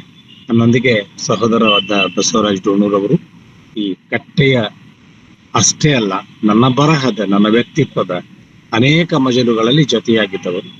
ಅವರ ಮಾತುಗಳು ನನಗೆ ಯಾವಾಗಲೂ ಬಹಳ ಮುಖ್ಯ. ಪರಸ್ಪರ ಕೇಳಿಸಿಕೊಳ್ಳುವಿಕೆಯ ಕಲ್ಚರ್ಗೆ ನಾವಿಬ್ಬರು ಪಕ್ಕಾದವರು. ಅದಕ್ಕಾಗಿ ಅವರ ಮಾತುಗಳಿಗಾಗಿ ನಿಮ್ಮೊಂದಿಗೆ ನಾನು ಕೂಡ ಕುತೂಹಲದಿಂದ ಕಾಯ್ತಾ ಇದ್ದೇನೆ. ವೇದಿಕೆಯಲ್ಲಿ ಅವರು ಮಾತಾಡ್ಲಿ. ವಿಜಯಲಕ್ಷ್ಮಿ, ತುಂಬಾ ಚೆನ್ನಾಗಿ ನೀವು ಆರ್ಗನೈಸ್ ಮಾಡಿದ್ರಿ. ಮತ್ತೊಮ್ಮೆ ನಿಮಗೆ ಅನಂತ ಧನ್ಯವಾದಗಳು. ಸರ್, ಧನ್ಯವಾದಗಳು ಸರ್. ಈಗ ಕಾರ್ಯಕ್ರಮದ ಅಧ್ಯಕ್ಷತೆಯನ್ನ ವಹಿಸಿರುವಂತಹ ಪ್ರೊಫೆಸರ್ ಬಸವರಾಜ್ ಡೋಣೂರ್ ಸರ್ ಅವರು ಕೆಲವು ಪೂರಕ ಮಾತುಗಳಾಡ್ಬೇಕು ಅಂತ ಕೇಳ್ಕೊಳ್ತೀನಿ. ಯೋಗಸ್ಥ ಕೃತಿಯನ್ನ ಇಂಗ್ಲಿಷ್ಗೆ ಭಾಷಾಂತರ ಮಾಡಿದ ಡಾಕ್ಟರ್ ಶ್ರೀ ಕೀರ್ತಿ ಕುಲಕರ್ಣಿ ಅವರು ಕಾರ್ಯಕ್ರಮದಲ್ಲಿ ಉಪಸ್ಥಿತರಿದ್ರೆ ಇಬ್ಬರಲ್ಲಿ ಒಬ್ರು ಒಂದೆರಡು ನಿಮಿಷ ಮಾತಾಡಬಹುದೇನು? ಬಹುತೇಕ ಅವ್ರು ಇಲ್ಲ ಅಣ್ಣವ್ರೆ. ಧಾರವಾಡ ಕಟ್ಟೆಯ ಎಲ್ಲ ಸಂಗಾತಿಗಳೇ, ಹಿರಿಯರೇ, ಸ್ನೇಹಿತರೇ, ಎಲ್ಲ ಇದು ನಮಸ್ಕಾರ. ಇಲ್ಲಿಯವರೆಗೆ ಬೆಂಗಳೂರಿನ ಸರ್ಕಾರಿ ಪ್ರಥಮ ದರ್ಜೆ ಕಾಲೇಜಿನ ಸ್ನಾತಕೋತ್ತರ ಅಧ್ಯಯನ ವಿಭಾಗದಲ್ಲಿ ಅರ್ಥಶಾಸ್ತ್ರದ ಸಹ ಪ್ರಾಧ್ಯಾಪಕರಾಗಿ ಸೇವೆ ಸಲ್ಲಿಸುತ್ತಿರುವ ಡಾಕ್ಟರ್ ಮಂಗಳಾ ಟಿ ಅವರ ಮಾತುಗಳನ್ನ ಕೇಳಿದ್ದೇವೆ. ರಾಗಮೆಂದೇ ಖ್ಯಾತರಾದ ರಾಜಶೇಖರ್ ಮಠಪತಿಯವರ ಯೋಗಸ್ಥ ಅನುವಾದ ಕೃತಿಯ ಕುರಿತು ಮಾತನಾಡಿದರು. ಯುವಜನತೆ ಮತ್ತು ಯೋಗಸ್ಥ ಎಂಬ ವಿಷಯವನ್ನ ಇಟ್ಟುಕೊಂಡು ಅವರು ತಮ್ಮ ಮಾತುಗಳನ್ನ ಆಡಿದರು. ಸುಮಾರು 50 ನಿಮಿಷಗಳ ಕಾಲ ಈ ಕೃತಿಯ ಕುರಿತು ಕನ್ನಡ ಮತ್ತು ಇಂಗ್ಲಿಷ್ ಎರಡೂ ಭಾಷೆಗಳಲ್ಲೂ ಬಹಳ ಸರಳವಾಗಿ ಮತ್ತು ಅಷ್ಟೇ ಪ್ರಭಾವಿಯಾಗಿ ಬಹಳ ಪ್ರೀತಿಯಿಂದ, ಅಭಿಮಾನದಿಂದ ಡಾಕ್ಟರ್ ಮಂಗಳಾ ಮಾತನಾಡಿದರು. ಆಗಲೇ ರಾಜಶೇಖರ್ ಅವರು ಹೇಳಿದ ಹಾಗೆ ಡಾಕ್ಟರ್ ಮಂಗಳಾ ಅವರು ಮೂಲಭೂತವಾಗಿ ಅರ್ಥಶಾಸ್ತ್ರದ ಪ್ರಾಧ್ಯಾಪಕಿ. ಒಬ್ಬ ಅರ್ಥಶಾಸ್ತ್ರದ ಪ್ರಾಧ್ಯಾಪಕಿಯಾಗಿ ಒಂದು ಸಾಹಿತ್ಯ ಕೃತಿಯನ್ನ, ಅನುವಾದ ಕೃತಿಯನ್ನ ಬಹಳ ಗಂಭೀರವಾಗಿ ಓದಿಕೊಂಡು ಅರ್ಥ ಮಾಡಿಕೊಂಡು ಅದರ ಮುಖ್ಯ ಸಂಗತಿಗಳ ಬಗ್ಗೆ, ಅದರ ಮುಖ್ಯ ವಾದಗಳ ಬಗ್ಗೆ, ಅದರ ಈ ಮಹತ್ವದ ಕೃತಿಯ ಅನೇಕ ಮಹತ್ವದ ಆಯಾಮಗಳ ಕುರಿತು ಬಹಳ ಸೊಗಸಾಗಿ ಮಾತನಾಡಿದರು. She spoke as if she was professor of English. ಹೀಗಾಗಿ ಪ್ರಾರಂಭದಲ್ಲಿ ನಾನು ಮಂಗಳಾ ಅವರಿಗೆ ಧನ್ಯವಾದಗಳನ್ನ ಮತ್ತು ಕೃತಜ್ಞತೆಯನ್ನ ಸಲ್ಲಿಸ್ತೇನೆ. ಮತ್ತು ಅವರು ಹೆಚ್ಚು ಹೊತ್ತು ಇಂಗ್ಲಿಷ್ನಲ್ಲಿ ಮಾತನಾಡಿದ್ರು ಕೂಡ ಅವರು ಕನ್ನಡದಲ್ಲೂ ಕೂಡ ಬಹಳ ಸಮರ್ಥವಾಗಿ ಮಾತನಾಡಬಲ್ಲರು ಎಂಬುದಕ್ಕೆ ಅನೇಕ ನಿದರ್ಶನಗಳು ಅವರ ಉಪನ್ಯಾಸದಲ್ಲಿ ಇದ್ರು. ರಾಜಶೇಖರ್ ಮಠಪತಿ ನನ್ನ ಸಹೋದರ ಅಂದ್ರೆ ನಿಮಗೆ ಅರ್ಥ ಆಗೋದಿಲ್ಲ. ಅವನು ನನ್ನ ತಮ್ಮ, ನಾನು ಅಣ್ಣ. ಇಬ್ಬರ ಮಧ್ಯೆ ಬಹಳ ವಯಸ್ಸಿನ ಬಹಳ ವ್ಯತ್ಯಾಸ ಇದ್ದರೂ ಕೂಡ ಇಂಥ ಒಂದು ಸಂಬಂಧ ನಮ್ಮ ನಡುವೆ ಇದೆ. ರಾಜಶೇಖರ್ ಅಣ್ಣ ಅವರೇ ಅಂದಾಗ ನನಗೆ ಬಹಳ ಸಂತೋಷ ಅನಿಸ್ತದೆ, ಹೆಮ್ಮೆ ಅನಿಸ್ತದೆ. ಒಂದು ರಾಗಮ್ಮ ಅವರ ಪ್ರೀತಿ, ವಿಶ್ವಾಸ, ಮತ್ತು ಎರಡನೇದು ಅವರಲ್ಲಿ ಇರ್ತಕ್ಕಂಥ ಆತ್ಮೀಯತೆ ಅಥವಾ ಧ್ವನಿಯಲ್ಲಿ ಇರ್ತಕ್ಕಂಥ ಒಂದು ಸೆಳೆತ. ಅದು ನಿಜವಾದ ಧ್ವನಿ. ಅಣ್ಣ ಅವರೇ ಅಂದಾಗ ನನ್ನ ಮನಸ್ಸಿನಲ್ಲಿ ಅನೇಕ ವಿಚಿತ್ರ ಭಾವನೆಗಳು ಹುಟ್ಟುಕೊಡ್ತವೆ. ಇಂಥ ಒಬ್ಬ ತಮ್ಮ ಇರೋದಾದ್ರೆ ಜೀವನಕ್ಕೆ ಹೆಚ್ಚಿನ ಅರ್ಥ ಬರ್ತದೆ ಅಂತ ನನಗೆ ಅನಿಸ್ತದೆ. ಸುಮಾರು 35 ವರ್ಷಗಳಾಗಿರ್ಬೇಕು ರಾಜಶೇಖರ್. 1988-89ರಲ್ಲಿ ನಮ್ಮ ಮೊದಲ ಭೇಟಿ. 1989ರಲ್ಲಿ ನಮ್ಮ ಮೊದಲ ಭೇಟಿ. ಸುಮಾರು 30 ವರ್ಷಗಳವರೆಗೆ ನಾವು ಜೊತೆಯಾಗಿ ಬಂದಿದ್ದೇವೆ. ಇಬ್ಬರು ಜೊತೆಯಾಗಿ BA ಕಲಿತಿದ್ದೇವೆ, ಬೇರೆ ಬೇರೆ ಕಾಲೇಜಿನಲ್ಲಿ ಹೆಚ್ಚು ಕಡಿಮೆ ಇಬ್ಬರ ಜೊತೆಯಾಗಿಯೇ ಸ್ನಾತಕೋತ್ತರ ಅಧ್ಯಯನ ಮಾಡಿದ್ದೇವೆ ಬೇರೆ ಬೇರೆ ವಿಶ್ವವಿದ್ಯಾಲಯಗಳಲ್ಲಿ. ಇಬ್ಬರು ಕೂಡಿಯೇ PhD ಮಾಡಿದ್ದೇವೆ ಬೇರೆ ಬೇರೆ ವಿಶ್ವವಿದ್ಯಾಲಯಗಳಲ್ಲಿ ಬೇರೆ ಬೇರೆ ಮಾರ್ಗದರ್ಶಕರ ಮಾರ್ಗದರ್ಶನದಲ್ಲಿ. ಹಾಗೆ ಇಬ್ಬರು ಕೂಡಿಯೇ ನೌಕರಿ ಮಾಡಿದ್ದೇವೆ ಬೇರೆ ಬೇರೆ ಸ್ಥಳಗಳಲ್ಲಿ ಬೇರೆ ಬೇರೆ ವಿಶ್ವವಿದ್ಯಾಲಯಗಳಲ್ಲಿ. ಬೇರೆ ಬೇರೆ ಸ್ಥಳಗಳಲ್ಲಿದ್ದುಕೊಂಡು ನಮ್ಮ ಬರಹವನ್ನ ಮಾಡಿಕೊಂಡಿದ್ದೇವೆ ಮಾತನಾಡಿದ್ದೇವೆ. ಆದರೆ ನಾವು ಯಾವತ್ತೂ ಯಾವಾಗಲೂ ಒಂದೇ. ನಮ್ಮ ಊರುಗಳು ಬೇರೆ, ನಮ್ಮ ಕ್ಷೇತ್ರಗಳು ಬೇರೆ, ನಮ್ಮ ಹವ್ಯಾಸಗಳು ಅಂದ್ರೆ ಹವ್ಯಾಸಗಳಲ್ಲಿ ಬೇರೆ ಇಲ್ಲ. ಯಾಕಂದ್ರೆ ರಾಜಶೇಖರ್ ದಿನದ 18 ಗಂಟೆ ಬರಹ, ಓದು, ಚಿಂತನೆ, ಸಂವಾದ, ಚರ್ಚೆ, ಈ ಸಾಹಿತ್ಯ ಲೋಕದಲ್ಲಿ ಸಾಂಸ್ಕೃತಿಕ ಲೋಕದಲ್ಲಿ ಸಂಪೂರ್ಣವಾಗಿ ಮುಳುಗಿರುವ ವ್ಯಕ್ತಿ. ನಾನು ಇದೇ ಕೆಲಸ ಮಾಡ್ತೇನೆ, ಜೊತೆಗೆ ನಾನು ಸ್ವಲ್ಪ ಆಡಳಿತಕ್ಕಾಗಿ ನನ್ನ ಸಮಯವನ್ನ ಹಾಕ್ತೇನೆ. ಹೀಗಾಗಿ ನಮ್ಮಿಬ್ಬರ ನಡುವೆ ಸಾಕಷ್ಟು ಸಾಮ್ಯತೆ ಇದೆ. ಹುಚ್ಚು ಮಾತ್ರ ಒಂದೇ ಇದೆ. ಅನೇಕ ಹುಚ್ಚುಗಳಿದ್ವು, ಅನೇಕ ಕನಸುಗಳಿದ್ವು. ಪತ್ರಿಕೆ ನಡೆಸಬೇಕು, ಸಿನಿಮಾ ನಡೆಸಬೇಕು ಅಂತ ಹೇಳಿ. ನನ್ನಲ್ಲಿದ್ದ ಅನೇಕ ಹುಚ್ಚುಗಳನ್ನ ರಾಜಶೇಖರ್ ಆಗಲೇ ಅವುಗಳನ್ನ ಅನುಷ್ಠಾನಕ್ಕೆ ತಂದಿದ್ದಾರೆ. ಸಿನಿಮಾಗಳನ್ನ ನಿರ್ದೇಶನ ಮಾಡಿದ್ದಾರೆ, ಅನೇಕ ಪತ್ರಿಕೆಗಳನ್ನ ನಡೆಸಿದ್ದಾರೆ. ಹೀಗಾಗಿ ರಾಜಶೇಖರ್ ಬಗ್ಗೆ ನನಗೆ ಬಹಳ ಪ್ರೀತಿ ಇದೆ, ಅಭಿಮಾನವಿದೆ, ಹೆಮ್ಮೆ ಇದೆ. ರಾಜಶೇಖರ ಎಲ್ಲ ಸಾಧನೆ ನನ್ನ ಸಾಧನೆ ಎಂದು ನಾನು ಭಾವಿಸಿದ್ದೇನೆ. ಮತ್ತು ಅವರ ಈ ಎಲ್ಲಾ ಕೃತಿಗಳ ಜೊತೆಗೆ ನಾನಿದ್ದೇನೆ. 101 ಕೃತಿಗಳು. ಬಹಳ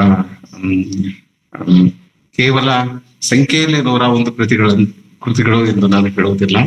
ಗುಣಮಟ್ಟದಲ್ಲೂ ಕೂಡ ಬಹಳ ಮಹತ್ವದ ಕೃತಿಗಳನ್ನ ರಾಜಶೇಖರ್ ಪ್ರಕಟಿಸಿದ್ದಾರೆ. ಈ ಎಲ್ಲಾ ಕೃತಿಗಳ ಜೊತೆ ನನ್ನ ಸಂಬಂಧ ಇದೆ, ಒಡನಾಟವಿದೆ. ನಾನು ಅವರೊಂದಿಗೆ ಮಾತನಾಡಿದಂತೆ ಅವರ ಕೃತಿಗಳೊಂದಿಗೆ ಮಾತನಾಡಿದ್ದೇನೆ. ಅವರು ನನ್ನೊಂದಿಗೆ ಮಾತನಾಡಿದಂತೆ ನನ್ನ ಕಥೆಗಳ ಪಾತ್ರಗಳೊಂದಿಗೆ, ನನ್ನ ಕಾದಂಬರಿಯ ಪಾತ್ರದೊಂದಿಗೆ, ನನ್ನ ಅನೇಕ ಬದುಕಿನ ಈ ಪ್ರಯಾಣದಲ್ಲಿ ಅನೇಕ ಸಂದರ್ಭಗಳಲ್ಲಿ ಅವರು ನನ್ನೊಂದಿಗಿದ್ದಾರೆ, ನನ್ನೊಂದಿಗೆ ಮಾತನಾಡಿದ್ದಾರೆ. ನಾವು ಕನಸುಗಳನ್ನ ಹಂಚಿಕೊಂಡಿದ್ದೇವೆ, ನಮ್ಮ ಆಶಯ ಒಂದಾಗಿದೆ. ಹೀಗಾಗಿ ಇಬ್ಬರ ನಡುವೆ ಒಂದು ಆತ್ಮೀಯತೆ ಇದೆ. ಇಲ್ಲಿಯವರೆಗೆ ಇದು ನಡೆದುಕೊಂಡು ಬಂದಿದೆ, ಮುಂದೆಯೂ ನಡೆದುಕೊಂಡು ಹೋಗುತ್ತದೆ.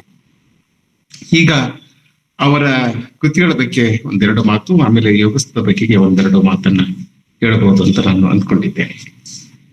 ರಾಜಶೇಖರ್ ಮೂಲಭೂತವಾಗಿ ಕವಿ, ಬಹಳ ಮಹತ್ವದ ಕವಿ, ನಾಟಕಕಾರ ಕೂಡ.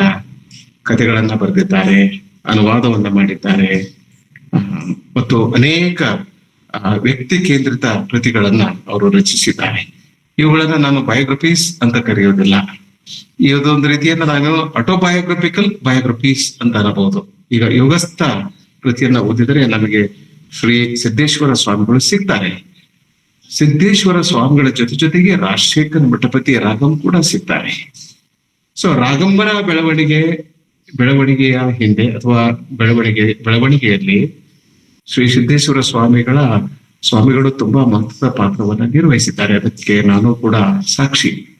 ಆದರೆ ನಾನು ಆಗಲೇ ಹೇಳಿದ ಹಾಗೆ ಸಿದ್ದೇಶ್ವರ ಸ್ವಾಮೀಜಿಯವರ ಬಗ್ಗೆ ನಮಗೆ ಮಾಹಿತಿ ಸಿಗುವಂತೆ ಈ ಪುಸ್ತಕದಲ್ಲಿ ರಾಜಶೇಖರ ಮಠಪತಿಯವರ ಬೆಳವಣಿಗೆ ಬಗ್ಗೆಯೂ ನಮಗೆ ಮಾಹಿತಿ ಸಿಗ್ತದೆ. In this sense this book is biography of Shri Siddeshwara Swamiji ಅಂತ ಕರೀಬಹುದು ನನಗೆ ಅನಿಸ್ತದೆ. ಆಮೇಲೆ ಅನೇಕ ಬರಹಗಳ ಸ್ವರೂಪ ಹೀಗಿದೆ.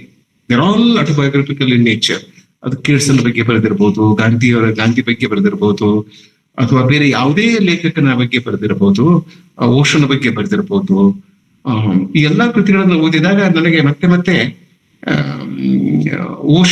ಓಶೋ ನನಗೆ ಸಿಗ್ತಾರೆ, ಜೊತೆಗೆ ರಾಗಂ ಕೂಡ ಸಿಗ್ತಾರೆ. ಸಿದ್ದೇಶ್ವರ ಸ್ವಾಮೀಜಿಯವರು ಸಿಗ್ತಾರೆ, ಪಕ್ಕದಲ್ಲೇ ರಾಗಂ ಸಿಗ್ತಾರೆ. ಇದು ಏನಿದೆಯಲ್ಲ, ಈ ರೀತಿಯ ಬರಹ ಬಹಳ ಅಪರೂಪ. ಯಾಕಂದ್ರೆ ನಾನು ನೀನಾಗ್ಬೋದು, ನೀನು ನಾನಾಗ್ಬೋದು. ಈ ಟ್ರಾನ್ಸ್ಫಾರ್ಮೇಶನ್ ಏನಿದೆಯಲ್ಲ, ಇದು ಅದ್ಭುತವಾದಂತ ಒಂದು ಕಲ್ಪನೆ. ಅದನ್ನ ಅವರು ಇಲ್ಲಿ ಮಾಡಿಕೊಂಡು ಬಂದಿದ್ದಾರೆ. ಹೀಗಾಗಿ ನನಗೆ ಇಷ್ಟ, ರಾಗಂ ಅವರ ಮಾತುಗಳು ಇಷ್ಟ, ರಾಗಂ ಅವರ ವಿಚಾರಗಳು ಇಷ್ಟ, ರಾಗಂ ಅವರ ಬರಹ ಇಷ್ಟ. ಒಟ್ಟು ರಾಗಂ ನನಗೆ ಇಷ್ಟ. ಬಹಳ ಕೆಲವು ಸಂಗತಿಗಳಲ್ಲಿ ರಾಜಶೇಖರ್ ನನಗೆ ಒಪ್ಪಿಗಿಲ್ಲಪ್ಪ ಅಂತಂತೀನಿ ನಾನು. Otherwise I agree. ರಾಗಂ ಹೇಳಿದ್ಮೇಲೆ ನನಗೆ ಇದು ಸರಿ ಅಂತ ಅನ್ಕೋತೀನಿ. ಯಾಕಂದ್ರೆ ನನಗೆ ರಾಗಂ ಅವರ ವಿಚಾರಗಳಿಗಿಂತ ರಾಗಂನಲ್ಲಿ ವಿಶ್ವಾಸ. I have more faith in Ragam as a man than Ragam as a writer. ಹೀಗಾಗಿ as I always as I agree with you Rajashekhar ಅಂತ ಹೇಳ್ತಾರೆ. ಇಂಥ ಅಪರೂಪದ ವ್ಯಕ್ತಿ ಒಬ್ಬ ಸಹೋದರನಾಗಿ, ಒಬ್ಬ ಸ್ನೇಹಿತನಾಗಿ, ಒಬ್ಬ ಸಂಗಾತಿಯಾಗಿ ನನಗೆ ಸಿಕ್ಕಿದ್ದಾನೆ. ಹೀಗಾಗಿ ರಾಜಶೇಖರ್ನ ನಾನು I don't want to miss Rajashekhar. I really love him. ಈಗ ಇದರ ಭಾಷಾಂತರದ ಬಗೆಗೆ ರಾಜಶೇಖರ್ ಒಳ್ಳೆಯ ಭಾಷಾಂತರ, ಒಳ್ಳೆಯ ಅನುವಾದ. ಡಾಕ್ಟರ್ ಶ್ರೀಕೀರ್ತಿ ಮತ್ತು ಭೀಮರಾವ್ ಕುಲಕರ್ಣಿ ಅವರ ಬಗ್ಗೆ ನನಗೆ ಹೆಚ್ಚು ಮಾಹಿತಿ ಇಲ್ಲ. ಒಂದ್ಸಲ ಅವ್ರ ಜೊತೆ ಮಾತನಾಡಬೇಕಾಗಿದೆ. ಇಂಗ್ಲಿಷ್ ಕೃತಿಯನ್ನ ನಾನು ಸಮಗ್ರವಾಗಿ ಓದಿದ್ದೇನೆ. ನಾನೇ ಅನುವಾದ ಮಾಡಿದ್ರು ಕೂಡ ಇಷ್ಟು ಚೆನ್ನಾಗಿ ಅನುವಾದ ಆಗ್ತಿತ್ತು ಅಂತ ನನಗೆ ಅನಿಸೋದಿಲ್ಲ. ಮತ್ತು ಕಡಿಮೆ ಸಮಯದಲ್ಲಿ ಅನುವಾದ ಮಾಡಿದ್ದಾರೆ. ಇದರ ಇಂಗ್ಲಿಷ್ ಆವೃತ್ತಿ ಬಂದು ಇನ್ನೂ 1 ವರ್ಷ ಆಗಿಲ್ಲ. ಅದು ಇಂಗ್ಲಿಷ್ ನಲ್ಲಿ ಭಾಷಾಂತರ ಆಗಿದೆ, ತೆಲುಗಿನಲ್ಲಿ ಆಗಿದೆ, ಬೇರೆ ಬೇರೆ ಭಾರತೀಯ ಭಾಷೆಗಳಲ್ಲೂ ಕೂಡ ಆಗ್ತಾ ಇದೆ. ಸರಿಯಾದದ್ದೇ. ಇಂಗ್ಲಿಷ್ ನಲ್ಲಿ ಭಾಷಾಂತರ ಮಾಡುವುದು ಬಹಳ ಕಷ್ಟ. ಈ ಕೆಲಸವನ್ನ ಇಬ್ರು, ನನಗೆ ಇವರ ವಯಸ್ಸು, ಇವರ ಹಿನ್ನೆಲೆ ಗೊತ್ತಿಲ್ಲ, ಇಬ್ರು ತರುಣರು ಅಂತ ನಾನು ಅಂದ್ಕೊಂಡಿದ್ದೇನೆ. ಅದೇನೇ ಇರಲಿ, ಬಹಳ ಚೆನ್ನಾಗಿ ಇಂಗ್ಲಿಷ್ಗೆ ಭಾಷಾಂತರ ಮಾಡಿದ್ದಾರೆ. ಈ ಇಬ್ಬರಲ್ಲೇ ಒಬ್ಬರಾದ್ರೂ ನಮ್ಮ ಕಾರ್ಯಕ್ರಮದಲ್ಲಿ ಭಾಗವಹಿಸಬೇಕಾಗಿತ್ತು ಅಂತ ಅನಿಸ್ತದೆ. ಮುಂಚೆ ಮತ್ತೊಂದ್ಸಲ ಅವರಿಂದ ಮಾತನಾಡಿಸೋಣ. ಬಹಳ ಸೊಗಸಾದ ಅನುವಾದ, ಬಹಳ ಸರಳವಾಗಿ ಓದಿಸಿಕೊಂಡು ಹೋಗ್ತದೆ. ಓದುವ ಸುಖ ಅಂತ ನಾವು ಅಂತೀವಲ್ಲ, ದ ಪ್ಲೆಜರ್ ಆಫ್ ರೀಡಿಂಗ್. ಒಂದು ಕೃತಿಯನ್ನು ಓದಿದಾಗ forget about it's language, it's beauty, it's ideas, ಅದೆಲ್ಲ ಬಿಟ್ಟು ಎಲ್ಲ ಸಂಗತಿಗಳನ್ನ ಬಿಟ್ಟು ಓದಿದಾಗ ಒಂದು ಓದುವ ಸುಖ, the pleasure of reading A text ಅನ್ನೋದು ನಮ್ಗೆ ಸಿಗ್ಬೇಕು. ಈಗ ಇವತ್ತ ಮಂಗಳವ್ರ ಬಗ್ಗೆ ಹೇಳಬೇಕಾಗಿತ್ತಂದ್ರ, ಅವರು ಈ ಉಪನ್ಯಾಸದ ಸುಖವನ್ನ ಕೊಟ್ಟರು, ನಮಗೆ ಕೇಳುವ ಸುಖವನ್ನ ಕೊಟ್ಟರು. ಅವ್ರ ಮಾತುಗಳನ್ನ ಬಹಳ ಪ್ರೀತಿಯಿಂದ ನಾವೆಲ್ಲ ಕೇಳಿದ್ದೇವೆ. ಯಾಕಂದ್ರೆ ಅವರಿಗೆ ಅಷ್ಟು ಇನ್ವಾಲ್ವ್ ಆಗಿ ತಾದಾತ್ಮ್ಯ ಬಹಳ ಮಹತ್ವದ್ದು. ಒಂದು ಕೃತಿಯ ಬಗ್ಗೆ, ಕೃತಿಕಾರನ ಬಗ್ಗೆ ಪ್ರೀತಿ, ವಿಶ್ವಾಸ, ನಂಬಿಕೆ ಇರ್ದಿದ್ರೆ ಬಹಳ ಆತ್ಮೀಯವಾಗಿ ನಮ್ಗೆ ಮಾತನಾಡ್ಲಿಕ್ಕೆ ಸಾಧ್ಯ ಆಗೋದಿಲ್ಲ. ಬೌದ್ಧಿಕವಾಗಿ ಮಾತನಾಡ್ತೇವೆ, ಆದ್ರೆ ಭಾವನಾತ್ಮಕವಾಗಿ ಮಾತನಾಡ್ಲಿಕ್ಕೆ ಸಾಧ್ಯ ಆಗೋದಿಲ್ಲ. ಸೊ ಹೀಗಾಗಿ ಅವರು ನಮಗೆ ಈ ಕೇಳುವ ಸುಖವನ್ನ ಡಾಕ್ಟರ್ ಮಂಗಳ ಅವರು ನೀಡಿದ್ರು. ಮತ್ತು ಈ ಇಬ್ಬರು ಅನುವಾದಕರು ಈ ಕೃತಿಯ ಇಂಗ್ಲಿಷ್ ಕೃತಿಯ ಓದುವ ಸುಖವನ್ನ ನಮಗೆ ನೀಡಿದ್ದಾರೆ ಅಂತ ಅನಿಸ್ತದೆ. ಇದರ ಶೀರ್ಷಿಕೆಯಲ್ಲಿ ಒಂದು ಫ್ರೇಸ್ ಇದೆ, ಫ್ರಮ್ ವರ್ಲ್ಡ್ಲಿ ಟು ಸೇಂಟ್ಲಿ ಅಂತ. ನನಗೆ this has attracted, the title itself is a big attraction to me. From worldly to saintly ಅನ್ನೋದೇಂತೆ ಅಲ್ಲ, it will explain what Shri Siddeshwara Swamiji was is. Siddeshwara Swamiji ಅವರು ಇದ್ರು ಅಂತ ನಾವು ಅನ್ನೋದಿಲ್ಲ, ಯಾಕಂದ್ರೆ ಅವ್ರು ಎಲ್ಲೂ ಹೋಗಿಲ್ಲ, ಅವರೆಲ್ಲೂ ಹೋಗೋದೇ ಇಲ್ಲ. ಯಾಕೆಂದ್ರೆ ಸಿದ್ದೇಶ್ವರ ಸ್ವಾಮೀಜಿ ಅವರು ಕೇವಲ ನಿಮ್ಮ ಹಾಗೆ ಶರೀರ ಆಗಿರ್ಲಿಲ್ಲ, ಅವರು ಚೈತನ್ಯ ಆಗಿದ್ರು, ಅವರು ಆತ್ಮ ಆಗಿದ್ರು, ಅವರೊಂದು ಎಸೆನ್ಸ್ ಆಗಿದ್ರು, ಒಂದು ಸ್ಪಿರಿಟ್ ಆಗಿದ್ರು. Okay, what we call the spirit, the essence, the soul, the non body will not be lost, will not be destroyed. ಹೀಗಾಗಿ ಸಿದ್ದೇಶ್ವರ ಸ್ವಾಮೀಜಿಯವರು ನಮ್ಮ ಜೊತೆಗೆ ಈಗಲೂ ಇದ್ದಾರೆ ಎಂದು ನಾನು ಭಾವಿಸ್ತೇನೆ. ಈ ಕೃತಿಯಲ್ಲಿದ್ದಾರೆ, ರಾಗಂನಲ್ಲಿದ್ದಾರೆ, ಅನೇಕ ಜನ ಅವರ ಶಿಷ್ಯಂದ್ರಲ್ಲಿದ್ದಾರೆ, ವಿಜಯಪುರದ ಪರಿಸರದಲ್ಲಿದ್ದಾರೆ, ಎಲ್ಲ ಕಡೆ ಅವರು ಇನ್ನೂ ಜೀವಂತವಾಗಿದ್ದಾರೆ. ಸೊ ಇವರ ಅಂದ್ರೆ ಸಿದ್ದೇಶ್ವರ ಸ್ವಾಮಿಗಳ ವ್ಯಕ್ತಿತ್ವವನ್ನ ಈ ಒಂದು ಫ್ರೇಸ್ ಬಹಳ ಸೊಗಸಾಗಿ ಎಕ್ಸ್ಪ್ಲೇನ್ ಮಾಡ್ತದೆ ಅಂತ ನಾನು ಅಂದ್ಕೊಂಡಿದ್ದೇನೆ, ವರ್ಲ್ಡ್ಲಿ ಟು ಸೇಂಟ್ಲಿ ಅಂತ. ಮತ್ತು ಈ ಮುಖಪಟವನ್ನು ನೋಡ್ರಿ, ಸಿದ್ದೇಶ್ವರ ಸ್ವಾಮೀಜಿಯವರ ಫೋಟೋದ ಹಿಂದೆ 2 ಚಿತ್ರಗಳಿವೆ. ಒಂದು ಬುದ್ಧಂದು ಅಲ್ಲ, ಇನ್ನೊಂದು ಶಿವ. ಬುದ್ಧನ ಬಗ್ಗೆ ಪಿ ಲಂಕೇಶ್ ಅವರದ್ದು ಒಂದು ಅದ್ಭುತವಾದಂತಹ ಪ್ರಬಂಧ ಇದೆ, ಮೋಕ್ಷ ಹುಡುಕುತ್ತಾ ಪ್ರೀತಿಯ ಬಂಧನದಲ್ಲಿ ಅಂತ. ನಾವು ಓದ್ಬೇಕು ಅದನ್ನ. ಆಮೇಲೆ ಈ ಫ್ರೇಸ್ ಏನಿದೆಯಲ್ಲ, it will explain Buddha and also Shiva. ನಾನು ಶಿವನ ಆರಾಧಕ, ಶಿವನ ಭಕ್ತ. Shiva is my very favourite god. ರಾಜಶೇಖರನ್ನ ಪ್ರೀತಿಸಿದ ಹಾಗೆ ನಾನು ಶಿವನನ್ನು ಕೂಡ ಪ್ರೀತಿಸ್ತೇನೆ. ಈ 3 ವ್ಯಕ್ತಿತ್ವಗಳನ್ನ ಈ ಸಾಲು, ಈ ಫ್ರೇಸ್ ಎಕ್ಸ್ಪ್ಲೇನ್ ಮಾಡ್ತದೆ ಅಂತ ನಾನು ಅಂದ್ಕೊಂಡಿದ್ದೇನೆ. ಮತ್ತು ಇವತ್ತಿನ ಉಪನ್ಯಾಸದ ಶೀರ್ಷಿಕೆ ಯುವಜನತೆ ಮತ್ತು ಯೋಗಸ್ಥ. ಯುವಕರು ಯುವತಿಯರು ಈ ಕೃತಿಯನ್ನ ಓದ್ಬೇಕು. ಕಡ್ಡಾಯವಾಗಿ ಓದ್ಬೇಕು ಅಂತ ನಾನು ಶಿಫಾರಸು ಮಾಡ್ತೇನೆ. ಯಾಕಂದ್ರೆ ಈ ಕೃತಿಯನ್ನ ಓದುವುದರ ಮೂಲಕ ಯುವಕರು ಸರಿಯಾದ ದಾರಿಯಲ್ಲಿ ನಡೀತಾರೆ, ಸರಿಯಾದ ರೀತಿಯಲ್ಲಿ ತಮ್ಮ ಬದುಕನ್ನ ಕಟ್ಟಿಕೊಳ್ಳುತ್ತಾರೆ.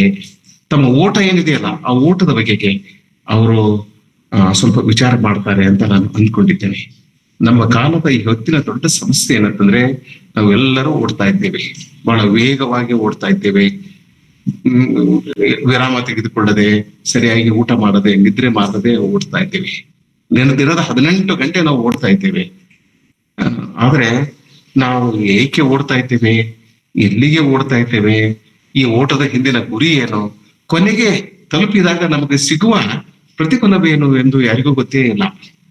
ಹೀಗಾಗಿ ಎಷ್ಟೋ ಜನ, ಅನೇಕ ಜನ ಯುವಕರು ಓಡಿ ಓಡಿ ಓಡಿ 30 ವರ್ಷ 40 ವರ್ಷ ದಾಟುವ ಮೊದಲೇ ತೀರಿ ಹೋಗ್ತಾ ಇದ್ದಾರೆ, ಅನೇಕ ಕಾಯಿಲೆಗಳಿಗೆ ಗುರಿ ಆಗ್ತಾ ಇದ್ದಾರೆ. ಇದೆಲ್ಲ ನಡೆದಿದೆ. ಸೊ ಈ ಕೃತಿ, ರಾಘಮ್ ಅವರು ಈ ಕೃತಿ ನಮ್ಗೆ ಏನ್ ಮಾಡ್ತದೆ ಅಂತಂದ್ರೆ ಸ್ವಲ್ಪ ನಿಲ್ಬೇಕು, ಸ್ವಲ್ಪ ನಿಂತು ವಿಚಾರಿಸ್ಬೇಕು ಅಂತ. ಅಂದ್ರೆ it will make us take a small break. ಸ್ವಲ್ಪ ಹಿಂದೆ ನೋಡ್ಬೇಕು, ಸ್ವಲ್ಪ ಮುಂದೆ ನೋಡ್ಬೇಕು, ಆಲೋಚನೆ ಮಾಡ್ಬೇಕು. ಇದೇ ಒಂದು ಮಹತ್ವದ ಕೃತಿ ಮಾಡ್ಬೇಕಾದದ್ದಿದೆ.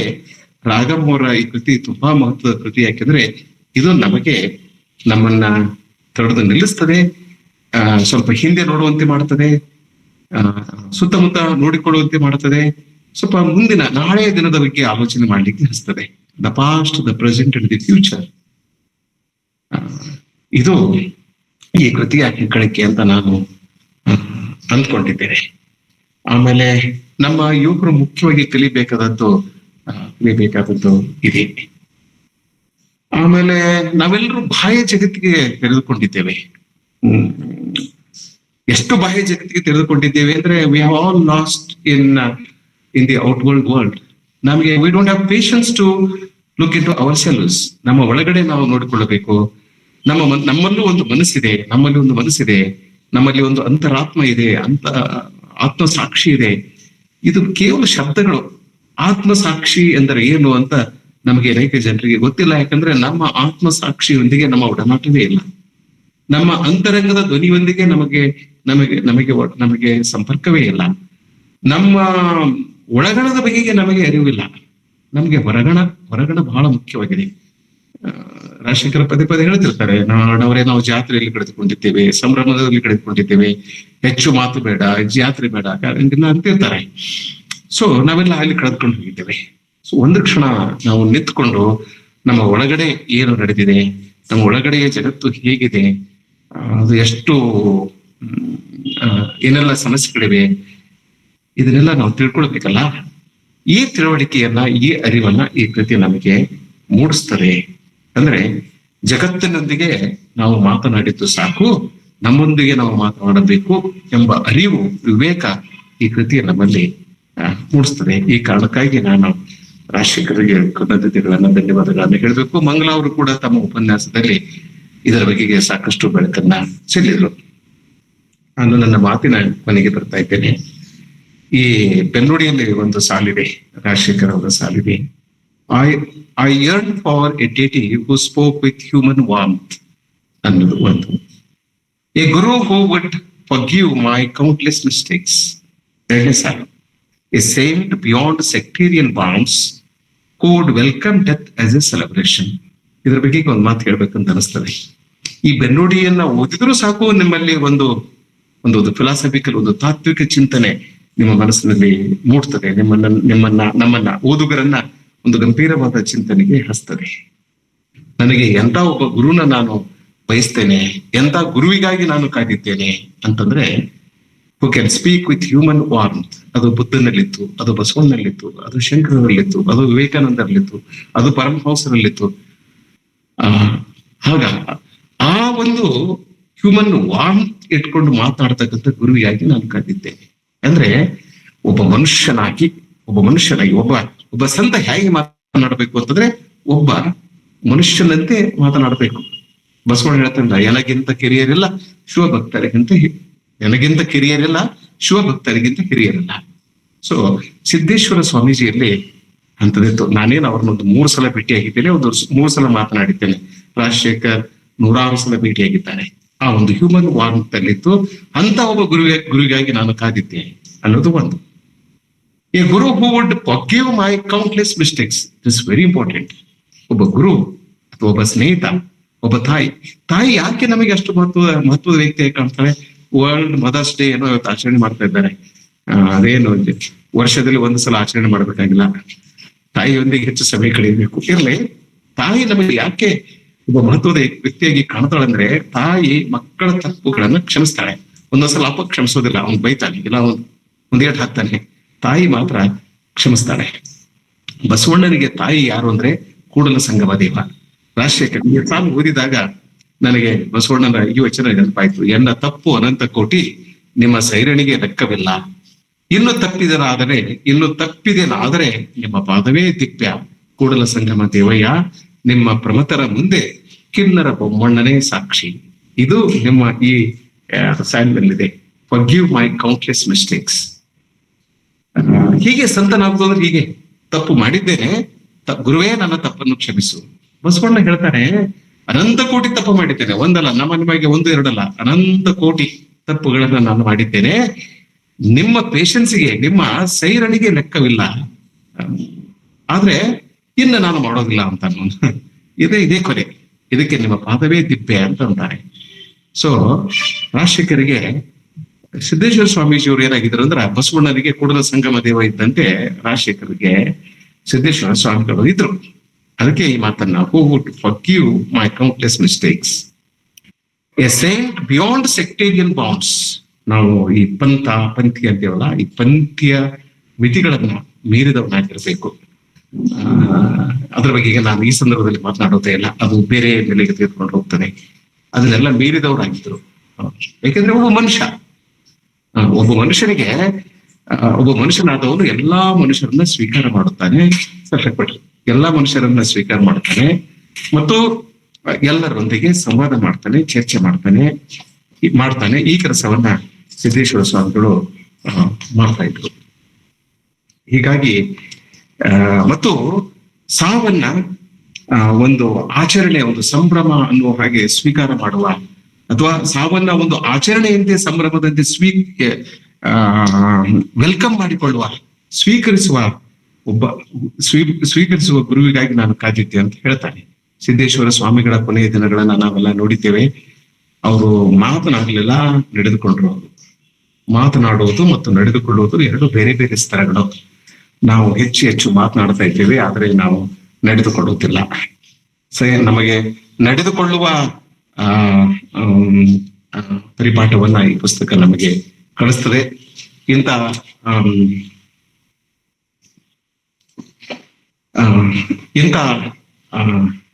ಒಂದು ಮಹತ್ವದ ಕೃತಿ. ಇದೀಗ ಡಾಕ್ಟರ್ ಡಿ ಎಂ ಹಿರೇಮಠರವರು ಇಲ್ಲಿ ಬಂದ್ರು. ನಾನು ಧಾರವಾಡದ ಬೇಂದ್ರೆ ಟ್ರಸ್ಟ್ ಅಲ್ಲಿ ಇದ್ದೇನೆ. ಬೇಂದ್ರೆ ಟ್ರಸ್ಟ್ ರಾಷ್ಟ್ರೀಯ ಅಧ್ಯಕ್ಷರು. ಅವರು ನನ್ನ ಮುಂದೆ ನಿಂತ್ಕೊಂಡು ಒಂದು ಹಾಳೆಯ ಮೇಲೆ ಮರಣವೇ ಮಹಾನವಮಿ ಅಂತ ಬರೆದಿಟ್ರು. ಅಂದ್ರೆ ಸಿದ್ದೇಶ್ವರ ಸ್ವಾಮಿಗಳಂತ ಸ್ವಾಮೀಜಿಯವರಿಗೆ ಮರಣ ಅನ್ನೋದು ಒಂದು ಮಹಾನವಮಿ ಎಂಬ ಅರ್ಥದಲ್ಲಿ. ಇಷ್ಟು ಮಾತುಗಳು ಈ ಸಂದರ್ಭದಲ್ಲಿ ಸಾಕು. ಮತ್ತೊಮ್ಮೆ ನಾನು ರಾಜಶೇಖರ್ಗೆ ಧನ್ಯವಾದಗಳನ್ನು ಹೇಳ್ತೇನೆ. ಇಂಥ ಮಹತ್ವದ ಕೃತಿಯನ್ನ ಕನ್ನಡ ಸಾಹಿತ್ಯಕ್ಕೆ ನೀಡಿದ್ದಕ್ಕಾಗಿ. ಈ ಕೃತಿ ಇಂಗ್ಲಿಷ್ ನಲ್ಲಿ ಲಭ್ಯ ಇದೆ, ಹಿಂದಿಯಲ್ಲೂ ಲಭ್ಯ ಇದೆ, ತೆಲುಗುನಲ್ಲಿ ಲಭ್ಯ ಇದೆ. ತೆಲುಗು ಕೃತಿಯನ್ನು ಅವರು ಮೊನ್ನೆ ಕೊಟ್ಟು ಕಳಿಸಿದ್ರು. ಭಾರತೀಯ ಎಲ್ಲಾ ಭಾಷೆಗಳಲ್ಲೂ ಈ ಕೃತಿ ಅನುವಾದ ಆಗ್ಬೇಕು. ರಾಷ್ಟ್ರ ಮಟ್ಟದಲ್ಲಿ, ಅಂತಾರಾಷ್ಟ್ರೀಯ ಮಟ್ಟದಲ್ಲಿ ಈ ಕೃತಿಯ ಕುರಿತು ಚರ್ಚೆ ಆಗಬೇಕು. ಅದರ ಪ್ರಾರಂಭ ಧಾರವಾಡಕಟ್ಟೆ ಮಾಡಿದೆ. ಈಗ ಮತ್ತೆ ಇಂಗ್ಲಿಷ್ ಕೃತಿಯ ಕುರಿತು ಮಂಗಲ ಅವರು ಮಾತನಾಡಿದ್ದಾರೆ. ಇಷ್ಟು ಮಾತುಗಳು ಈ ಸಂದರ್ಭದಲ್ಲಿ ಸಾಕು. ನೀವು ಕೇಳುಗರು ಮಂಗಲ ಅವರೊಂದಿಗೆ ಅಥವಾ ರಾಜಶೇಖರ್ ಅವರೊಂದಿಗೆ ಚರ್ಚೆಯನ್ನು ಮಾಡಬಹುದು, ಅಥವಾ ನೀವು ಈ ಕೃತಿಯನ್ನು ಓದಿದ್ರೆ ಒಬ್ಬರಿಬ್ರು ನಿಮ್ಮ ಮಾತುಗಳನ್ನ ಸಂಕ್ಷಿಪ್ತವಾಗಿ ನಮ್ಮೊಂದಿಗೆ ಹಂಚಿಕೊಳ್ಬಹುದು. ಎಲ್ಲರಿಗೂ ಶುಭವಾಗ್ಲಿ. ನಮಸ್ಕಾರ. ಸರ್, ಧನ್ಯವಾದಗಳು ಸರ್. ಈಗ ಚರ್ಚೆಗೆ ಅವಕಾಶ ಇದೆ. ಯಾರಾದ್ರೂ ಸರ್ ಹೇಳ್ದಾಗೆ ಕೃತಿಯ ಕುರಿತಾಗಿ ಮಾತನಾಡೋ ಹಾಗಿದ್ರೆ, ಅಥವಾ ಪೂರಕವಾಗಿ ಏನಾದ್ರೂ ಹೇಳೋ ಹಾಗಿದ್ರೆ, ಅಥವಾ ಕನ್ನಡದಲ್ಲಿ ಈಗಾಗ್ಲೇ ಆ ಕೃತಿಯನ್ನು ಓದ್ಕೊಂಡವ್ರು ಕೂಡ ಮಾತನಾಡ್ಬೋದು. ಡಿ ಎಂ ಹಿರೇಮಠ ಅವರು ಈಗ ಇಲ್ಲಿದ್ದಾರೆ, ಇಲ್ಲಿ ಬರ್ತಾರೆ, ಮಾತಾಡ್ತಾರೆ. ಒಂದ್ ನಿಮಿಷ. Yes sir. ಸರ್ ನಂದು ಸರ್. ನಮಸ್ಕಾರ ಮೇಡಮ್. ನಮಸ್ಕಾರ ಸರ್. ನಮಸ್ತೆ. ನಮಸ್ತೆ ನಮಸ್ತೆ ನಮಸ್ತೆ. ಸಿದ್ದೇಶ್ವರ ಸ್ವಾಮಿಗಳು ಈ ಯುಗ ಕಂಡ ಒಬ್ಬ ಮಹಾನ್ ಪುರುಷ. ಯಾಕೆ ಅಂತ ಹೇಳಿದ್ರೆ, ಬಾಲಕನಿದ್ದಾಗಲೇ ಅವರಿಗೆ ಅವರ ಗುರುಗಳ ಒಂದು ದೀಕ್ಷೆಯನ್ನು ಕೊಡ್ಬೇಕಾಗಿರುವ ಸಂದರ್ಭದಲ್ಲಿ ಅದ್ಭುತವಾಗಿರ್ತಕ್ಕಂಥ ದೃಷ್ಟಿಯಲ್ಲಿ ಅವರಿಗೆ ಹಿಮಾಲಯದಿಂದ ಸನ್ಯಾಸ ಒಂದು ತಪಸ್ಸನ್ನ ಮಾಡಿ ಬಂದಿರತಕ್ಕಂಥ ಏನು ಅವ್ರ ಗುರುಗಳಿದ್ರು, ಮಲ್ಲಿಕಾರ್ಜುನ ಸ್ವಾಮಿಗಳ ಆತ್ಮೀಯರಾಗಿರ್ತಕ್ಕಂಥವ್ರು, ಅವರ ಕಡೆಯಿಂದ ಇವರಿಗೆ ಈ ದೀಕ್ಷೆಯನ್ನು ಕೊಡಿಸುವಂತ ಮಹತ್ತರವಾದ ಕಾರ್ಯವನ್ನು ಮಾಡಿದ್ರಿಂದ ಬಹುಶಃ ಗುರುವಿನ ಒಂದು ಅನುಗ್ರಹ ಹೇಗಿರ್ತದೆ ಅನ್ನೋದಕ್ಕೆ ಅದು ಒಂದು ಬಹಳ ಅತ್ಯಪೂರ್ವವಾಗಿರ್ತಕ್ಕಂಥ ಘಟನೆ ಅನ್ನೋದನ್ನ ನಾವು ಮರೆಯ ಹಾಗಿಲ್ಲ. ಅಂತ ಮಹಾನ್ ತಪಸ್ವಿ ಆಗಿರ್ತಕ್ಕಂಥವ್ರು. ಅಂಥವರು ನೋಡಿ, ಬರೇ ಭಾರತ ಅಷ್ಟೇ ಅಲ್ಲ, ಈ ಶರಣ ಸಾಹಿತ್ಯದ ಬಗ್ಗೆ, ಸಿದ್ಧಾಂತ ಶಿಖಾಮಣಿಯ ಬಗ್ಗೆ ಮತ್ತು ಭಗವದ್ಗೀತೆಯ ಬಗ್ಗೆ, ಉಪನಿಷತ್ತಿನ ಬಗ್ಗೆ ಇಷ್ಟೊಂದು ನಿರರ್ಗಳವಾಗಿರ್ತಕ್ಕಂಥ ದೃಷ್ಟಿಯಲ್ಲಿ ಅವರು ಮಾತನಾಡ್ತಾ ಇದ್ರು. ಅದು ಏನು ಹೇಳಿದ್ರು ಕಡಿಮೆನೇ ಅನ್ನುವಂತ ರೀತಿಯಲ್ಲಿ ಅವ್ರು ಕೊಡ್ತಕ್ಕಂಥ ಉದಾಹರಣೆಗಳು ಎಷ್ಟು ಸರಳ, ಸಹಜ, ಸುಂದರವಾಗಿರ್ತಿದ್ವು ಅಂದ್ರೆ, ಪ್ರಕೃತಿಯನ್ನ, ಪಕ್ಷಿಯನ್ನ, ಪ್ರಾಣಿಯನ್ನ ಬಿಟ್ಟು ಯಾವುದನ್ನು ಅವರು ಹೆಚ್ಚು ಸಾಮಾನ್ಯರಿಗೆ ಅದು ಅರ್ಥವಾಗುವ ರೀತಿಯಲ್ಲಿ, ಆ ರೀತಿಯಲ್ಲಿ ಅವರು ಏನ್ ಮಾಡಿದ್ರು ಅಂತ ಹೇಳಿದ್ರೆ, ಅವರು ಮಾಡಿರ್ತಕ್ಕಂಥ ಒಂದು ಅವ್ರನ್ನ ಈ ಜಗತ್ತು ಮರೆಯೋದಿಲ್ಲ. ಅವರು ನಿತ್ಯ ನೂತನವಾಗಿರ್ತಾರೆ, ಶಾಶ್ವತವಾಗಿರ್ತಾರೆ. ಅವರ ಒಂದು ಬಯಕೆ ಏನಾಗಿತ್ತು ಅಂತಂದ್ರೆ, ನನ್ನ ಬಗೆಗೆ ಎಲ್ಲಿಯೂ ಏನು ಉಳಿಬಾರ್ದು, ಎಲ್ಲವೂ ಅದು ಪರಮಾತ್ಮನಲ್ಲಿ ಲೀನವಾಗ್ಬೇಕು, ಅವರ ಗದ್ದಿಗೆಯನ್ನು ಕಟ್ಟಬಾರದು, ಅದರ ಬಗ್ಗೆ ಏನೂ ಮಾಡಬಾರ್ದು, ಮೂರ್ತಿಯನ್ನು ಪ್ರತಿಷ್ಠಾಪನೆ ಮಾಡಬಾರ್ದು. ನೋಡಿ, ಇಂಥ ಒಬ್ಬ ತಪಸ್ವಿಯನ್ನ ನಾವ್ ಎಲ್ಲಿ ಹುಡ್ಕೋದಕ್ಕೆ ಸಾಧ್ಯ ಇದೆ? ಅಂಥ ಒಬ್ಬ ಮಹಾನ್ ವ್ಯಕ್ತಿಯಾಗಿರ್ತಕ್ಕಂಥವ್ರು ಮಠಪತಿಯವರು ಅದ್ಭುತವಾಗಿರ್ತಕ್ಕಂಥ ದೃಷ್ಟಿಯಲ್ಲಿ ಅವರ ಬಗೆಗೆ ಒಂದು ವಿಶೇಷವಾದ ಗ್ರಂಥವನ್ನು ಬರೆದು ನಮ್ಮ ದೇಶದ ಎಲ್ಲ ಭಾಷೆಗಳೆಂದರೆ ಮರಾಠಿಯಲ್ಲಿ ಬಂದಿದೆ, ಉರ್ದುವಿನಲ್ಲಿ ಪ್ರಯತ್ನಿಸ್ತಾ ಇದ್ದಾರೆ, ತಮಿಳಿನಲ್ಲಿದೆ, ತೆಲುಗಿನಲ್ಲಿದೆ, ಕನ್ನಡದಲ್ಲಿದೆ, ಹಿಂದಿಯಲ್ಲಿದೆ, ಹೀಗೆ ಎಲ್ಲಾ ಭಾಷೆಗಳಲ್ಲಿ ಅವರ ಬಗೆಗೆ ಒಂದು ಗ್ರಂಥವನ್ನು ಏನು ಪ್ರಕಟಗೊಳ್ತಾ ಇದೆ. ನಿಜವಾಗ್ಲೂ ನಮ್ಮ ರಾಜಶೇಖರ ಮಠಪತಿಯವರು ಅವ್ರ ಬಗೆಗೆ ಬಹಳ ಸಹಜವಾಗಿರ್ತಕ್ಕಂಥ ಬಾಲಕನಾಗಿರುವಂತ ಸನ್ನಿವೇಶ ಸಂದರ್ಭದಲ್ಲಿಯೇ ಅವರೊಡನೆ ಓಡಾಡಿಕೊಂಡು ಇದ್ದವು, ತಾನು ಏನು ಕಂಡು ಅವರನ್ನ ನೋಡಿ ಅನುಭವಿಸಿದ ಅದೆಲ್ಲವನ್ನ ಬಹಳ ಸರಳ ಸಹಜವಾಗಿ ಅವ್ರು ಹಿಡಿದಿಟ್ಟಿರೋದ್ರಿಂದ ಆ ಕೃತಿ ಬಹಳಷ್ಟು ಪ್ರಖ್ಯಾತಿಯನ್ನು ಪಡ್ಕೊಂಡಿದೆ. ಯಾಕಂದ್ರೆ 4ನೇ ಆವೃತ್ತಿ, 5ನೇ ಆವೃತ್ತಿ 1 ವರ್ಷದೊಳಗೆ ಪ್ರಕಟ ಆಗ್ತಾ ಇದೆ. ಸಾವಿರ ಪ್ರತಿಗಳಾಗಿರ್ತಕ್ಕಂಥದ್ದು ಅಂತ ಹೇಳಿದ್ರೆ ಅದಕ್ಕೆ ಇನ್ನೂ ಎಷ್ಟು ಲಕ್ಷ ಹೋಗುತ್ತೋ ಗೊತ್ತಿಲ್ಲ. ನಿಜವಾಗ್ಲೂ ಒಬ್ಬ ಲೇಖಕ ಒಬ್ಬ ಗುರುವನ್ನ ಯಾವ ರೀತಿಯಾಗಿ ಪರಿಚಯಿಸಬೇಕು, ಅದು ಅದ್ಭುತವಾಗಿರ್ತಕ್ಕಂಥ ದೃಷ್ಟಿಯಲ್ಲಿ ಅವರು ಪರಿಚಯಿಸಿದ್ದಾರೆ ಅನ್ನುವಂಥದ್ದನ್ನು ನಾವು ಯಾರೂ ಮರೆಯುವಾಗಿಲ್ಲ. ಅದ್ರ ಬಗೆಗೆ ವಿಶೇಷವಾದ ಇನ್ನೂ ನಾವು ಏನ್ ಮಾಡ್ಬೇಕಾಗಿದೆ ಅಂದ್ರೆ, ಬೇರೆ ಬೇರೆ ಎಲ್ಲ ರಾಜ್ಯದ, ರಾಷ್ಟ್ರದ, ಅಂತಾರಾಷ್ಟ್ರೀಯ ಮಟ್ಟದಲ್ಲಿ ಅವರ ಪರಿಚಯ. ಯಾಕಂದ್ರೆ ಅವರೊಬ್ಬ ಅಂತಾರಾಷ್ಟ್ರೀಯ ಸನ್ಯಾಸಿ ಆಗಿದ್ರು, ಸ್ವಾಮಿಯಾಗಿದ್ರು. ಸ್ವಾಮಿ ವಿವೇಕಾನಂದ ಹೇಗಿದ್ರು ಹಾಗೇನೆ ಸ್ವಾಮಿ ಸಿದ್ದೇಶ್ವರ ಸ್ವಾಮೀಜಿಗಳು ಅದೇ ತೆರನಾಗಿರ್ತಕ್ಕಂಥ ಹಿನ್ನೆಲೆಯಲ್ಲಿ ಬದುಕಿಕೊಂಡು ಬಂದಿರತಕ್ಕಂಥದ್ದು. ಅವ್ರು ಬಹಳ ಸರಳ. ಅವರೊಡನೆ ನಾನು ಒಂದು 2-3 ತಿಂಗಳ ಕಾಲ ಅವರೊಡನೆ ಇದ್ದೆ. ನಾನು ಧಾರವಾಡದಲ್ಲಿ 1999ರಲ್ಲಿ ನಮ್ಮ ಕಾಲೇಜ್ ಮೃತ್ಯುಂಜಯ ಮಹಾವಿದ್ಯಾಲಯದ ಆವರಣದಲ್ಲಿಯೇ ನಿತ್ಯ ಒಂದು 10,000 ಜನ ಸೇರ್ತಾ ಇದ್ರು. ಅಂದ್ರೆ ಒಂದು ಸೂಜು ಬಿದ್ದರೂ ಸಪ್ಪಳ ಆಗ್ಬಾರ್ದು, ಆ ತೆರನಾಗಿರ್ತಕ್ಕಂಥ ಒಂದು ಸಾರ್ವಜನಿಕ ಉಪನ್ಯಾಸವನ್ನ ನಡೆಸೋದೇನಿದೆ ಅಲ್ಲ, ಅವ್ರ ಭಕ್ತರನ್ನು ಹಾಗೆ ಇರ್ತಿದ್ರು. ಅವ್ರ ಬಗೆಗೆ ಅಂದ್ರೆ ವಿಶೇಷವಾದ ಎಲ್ಲಾ ರೂಟ್ಗಳನ್ನು ಬಂದ್ ಮಾಡಿರ್ತಿದ್ರು. ಅದು ಒಂದು ಮುಖ್ಯವಾದ ಮಾರ್ಗವನ್ನಷ್ಟೇ ತೆರೆದಿಡುವಂತ ಕೆಲಸವನ್ನು ಮಾಡಿರ್ತಿದ್ರು. ಅಂತ ಒಬ್ಬ ಸ್ವಾಮಿಗಳ ಬಗೆಗೆ ನಮ್ಮ ರಾಜಶೇಖರ ಮಠಪತಿಯವರು ಬರೆದಿರ್ತಕ್ಕಂಥ ಕೃತಿ ಏನಿದೆ, ಅದು ಶ್ರೇಷ್ಠವಾಗಿರ್ತಕ್ಕಂಥ ಕೃತಿ ಅಂತಕ್ಕಂಥ ಮಾತುಗಳನ್ನು ಹೇಳುವುದಕ್ಕೆ ನನಗೇನು ಈ ಒಂದು ಅವಕಾಶ ಸಿಕ್ತು. ನಾನು ಜಾಯಿನ್ ಆಗವಿದ್ದೆ, ಆದ್ರೆ ನನ್ನ ಮೊಬೈಲ್ ಏನಾತಂದ್ರ ಅದು ಚಾರ್ಜ್ ಹೋಗ್ಬಿಡ್ತು. ಚಾರ್ಜ್ ಹೋದದಕ್ಕ ನಾನು ಹಾಗೆ ಸುಮ್ಮನೆ ಕುಂದಿರ್ಬೇಕಾಯ್ತು. ಈ ಸ್ಥಿತಿ ನಮಗ್ ಬಂತು. ನನ್ನ ಮಾತುಗಳನ್ನ ನೀವು ಪ್ರೀತಿಯಿಂದ ಆಲಿಸಿದ್ದಕ್ಕೆ ನಿಮ್ಮೆಲ್ಲರಿಗೆ ಅನಂತವಾದ ಧನ್ಯವಾದಗಳನ್ನು ಹೇಳಿ ನನ್ನ ಮಾತು ವಿರಾಮ ಕೊಡ್ತೀನಿ. ಎಲ್ರಿಗೂ ಶರಣಾರ್ಥಿ. ಸರ್, ಧನ್ಯವಾದಗಳು ಸರ್. ನಮಸ್ಕಾರ. ನಂದೂರ್ ಸರ್, ನಿಮ್ಮ ಹ್ಯಾಂಡ್ ರೈಸ್ ಸರ್, ಮಾತಾಡಿ ಸರ್.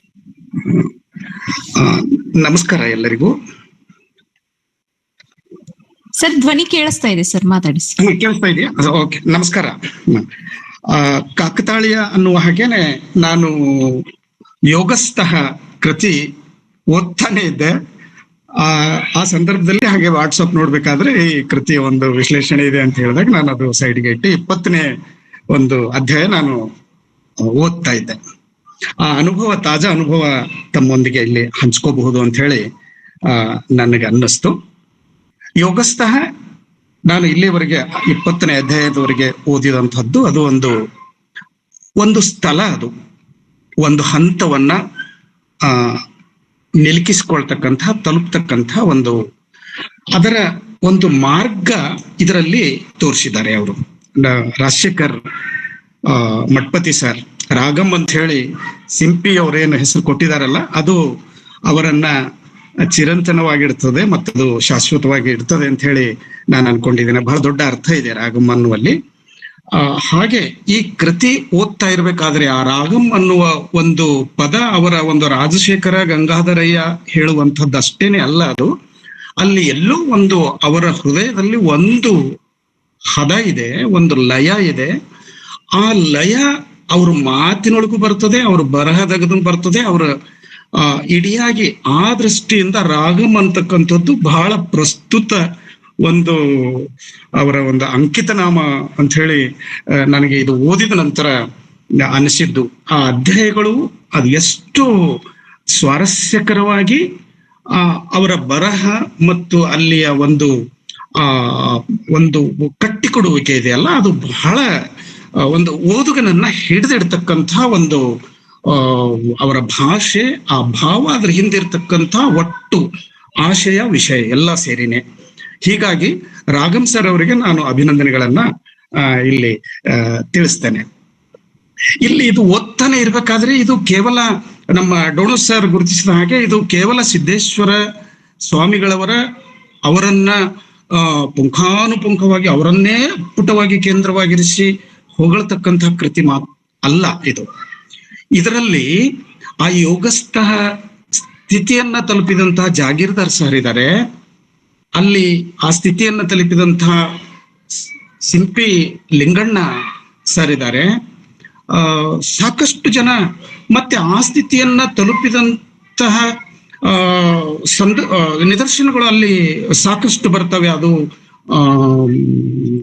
ಅರಬಿಂದೋ ಇರಬಹುದು, ಟ್ಯಾಗೋರ್ ಅವ್ರು ಇರಬಹುದು, ಅರಿಸ್ಟಾಟಲ್ ಇರಬಹುದು. ಈ ರೀತಿಯಾಗಿ ಇಡಿಯಾಗಿ ಒಳಗೊಳ್ಳತಕ್ಕಂಥ ಒಟ್ಟು ಒಂದು ವಿಷಯ ಕಟ್ಟುವಿಕೆ ಇದೆಯಲ್ಲ, ಅವರ ಸಿದ್ದೇಶ್ವರರು ಇಲ್ಲಿ ಒಂದು ಎಳೆಯಾಗಿ ಮೂಲ ಕೇಂದ್ರವಾಗಿ ಇಲ್ಲಿ ಬರ್ತಾರೆ ಅಂತ ಹೇಳಿ ನನಗೆ ಇಲ್ಲಿ ಕಾಣಿಸ್ತದೆ. ಬಹುಶಃ ಬಿಜಾಪುರ ನೆಲದ ಗುಣನೋ ಏನೋ ಗೊತ್ತಿಲ್ಲ, ಆ ರೀತಿಯಾದಂಥ ಒಂದು ವ್ಯಕ್ತಿಗಳನ್ನ, ಆ ವ್ಯಕ್ತಿತ್ವಗಳನ್ನ ಕಟ್ಟಿಕೊಡ್ತಕ್ಕಂಥ ಶಕ್ತಿ ಇದೆ ಅಂತ ಹೇಳಿ ನನಗೆ ಅನ್ನಿಸ್ತದೆ. ಹಾಗಾಗಿ ಇದು ಎಲ್ಲರೂ ಓದ್ಲೇಬೇಕಾದಂತಹ ಒಂದು ಕೃತಿ. ಇದು 5ನೇ ಮುದ್ರಣ, ಈಗಾಗಲೇ ಇಷ್ಟೇ ಸ್ವಲ್ಪ ದಿನದಲ್ಲೇ ಕಂಡಿದ್ದು ಅಂತ ಹೇಳಿದ್ರೆ ನನಗೆ ಬಹಳ ಸಂತೋಷ ಆಗಿ ಅದನ್ನ ಬಹಳ ಪ್ರೀತಿಯಿಂದ ಅಷ್ಟೇ ಕಳಕಳಿ ಇದರಿಂದ ನಾನು ಮನಸ ಅದನ್ನ ಓದ್ತಾ ಇದ್ದೇನೆ. ಇದನ್ನ ಓದ್ಬೇಕಾದ್ರೆ ನನಗೆ ಇಲ್ಲಿ ಒಂದು ಪ್ರಶ್ನೆ ಮೂಡ್ತಾ ಬಂತು. ಅದು ಬಿಜಾಪುರ ಅದು ಬಸವಣ್ಣನ ನಾಡು ಮತ್ತೆ ಶರಣರ ನಾಡು, ಅದು ಆ ಮೂಲ ನೆಲ ಅಲ್ಲಿದು.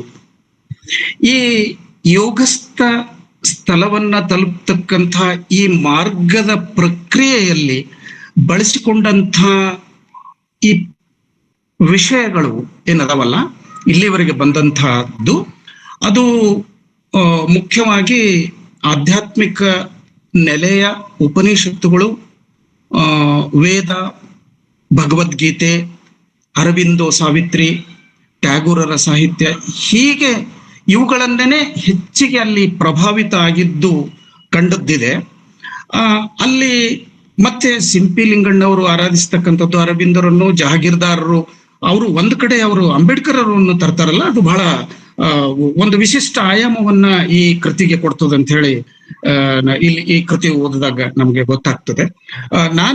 ನನ್ನಲ್ಲಿ ಕಾಡ್ತಕ್ಕಂಥ ಸಣ್ಣ ಪ್ರಶ್ನೆ ಏನು ಅಂತಂದ್ರೆ, ಆ ನೆಲದಲ್ಲಿ, ಆ ನೆಲದ ಗುಣದ ಈ ಶರಣ, ಇದು ಈ ಕೃತಿಯ ಒಂದು ಧ್ಯಾನಸ್ಥ ಯೋಗಸ್ಥ ಸ್ಥಳಕ್ಕೆ ತಲುಪತಕ್ಕಂಥ ಮಾರ್ಗದಲ್ಲಿ ಆ ಒಂದು ಸಂದರ್ಭಗಳು ಕಾಣ್ಲಿಲ್ಲೇನೋ ಅಂತ ಹೇಳಿ ನನಗೆ ಅನ್ನಿಸಿದ್ದಿದೆ. ನಾನು ರಾಗಂ ಸರ್ ಜೊತೆಗೆ ನಂತರ ಇದ್ರ ಬಗ್ಗೆ ಮಾತಾಡ್ತೇನೆ. ಅವರಿಗೆ ವಿಶೇಷವಾದಂತಹ ಧನ್ಯವಾದಗಳು. ಇವತ್ತಿನ ಉಪನ್ಯಾಸಕರು ಕೂಡ ಬಹಳ ಚೆನ್ನಾಗಿ ಮಾತಾಡಿದ್ರು.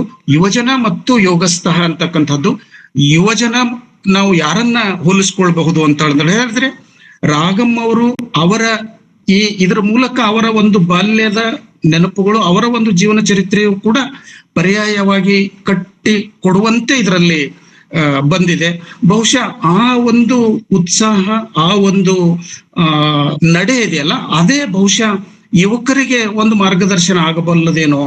ಅಂತಹ ಹಿರಿಯರೊಂದಿಗೆ, ಜ್ಞಾನಿಗಳೊಂದಿಗೆ ಒಡನಾಡ್ತಕ್ಕಂಥದ್ದು, ಇಂತಹ ವಿಷಯಗಳಿಗಾಗಿ ತುಡಿತಕ್ಕಂಥದ್ದು ಬಹುಶಃ ಇವತ್ತು ನಮ್ಮ ಯುವಕರು ಮಾಡ್ಬೇಕಾದಂಥದ್ದು, ಈ ಕೃತಿಯ ಮೂಲಕ ಕಲಿಬೇಕಾದಂಥದ್ದು ಅಂತ ಹೇಳಿ ನನಗನ್ನಿಸ್ತದೆ.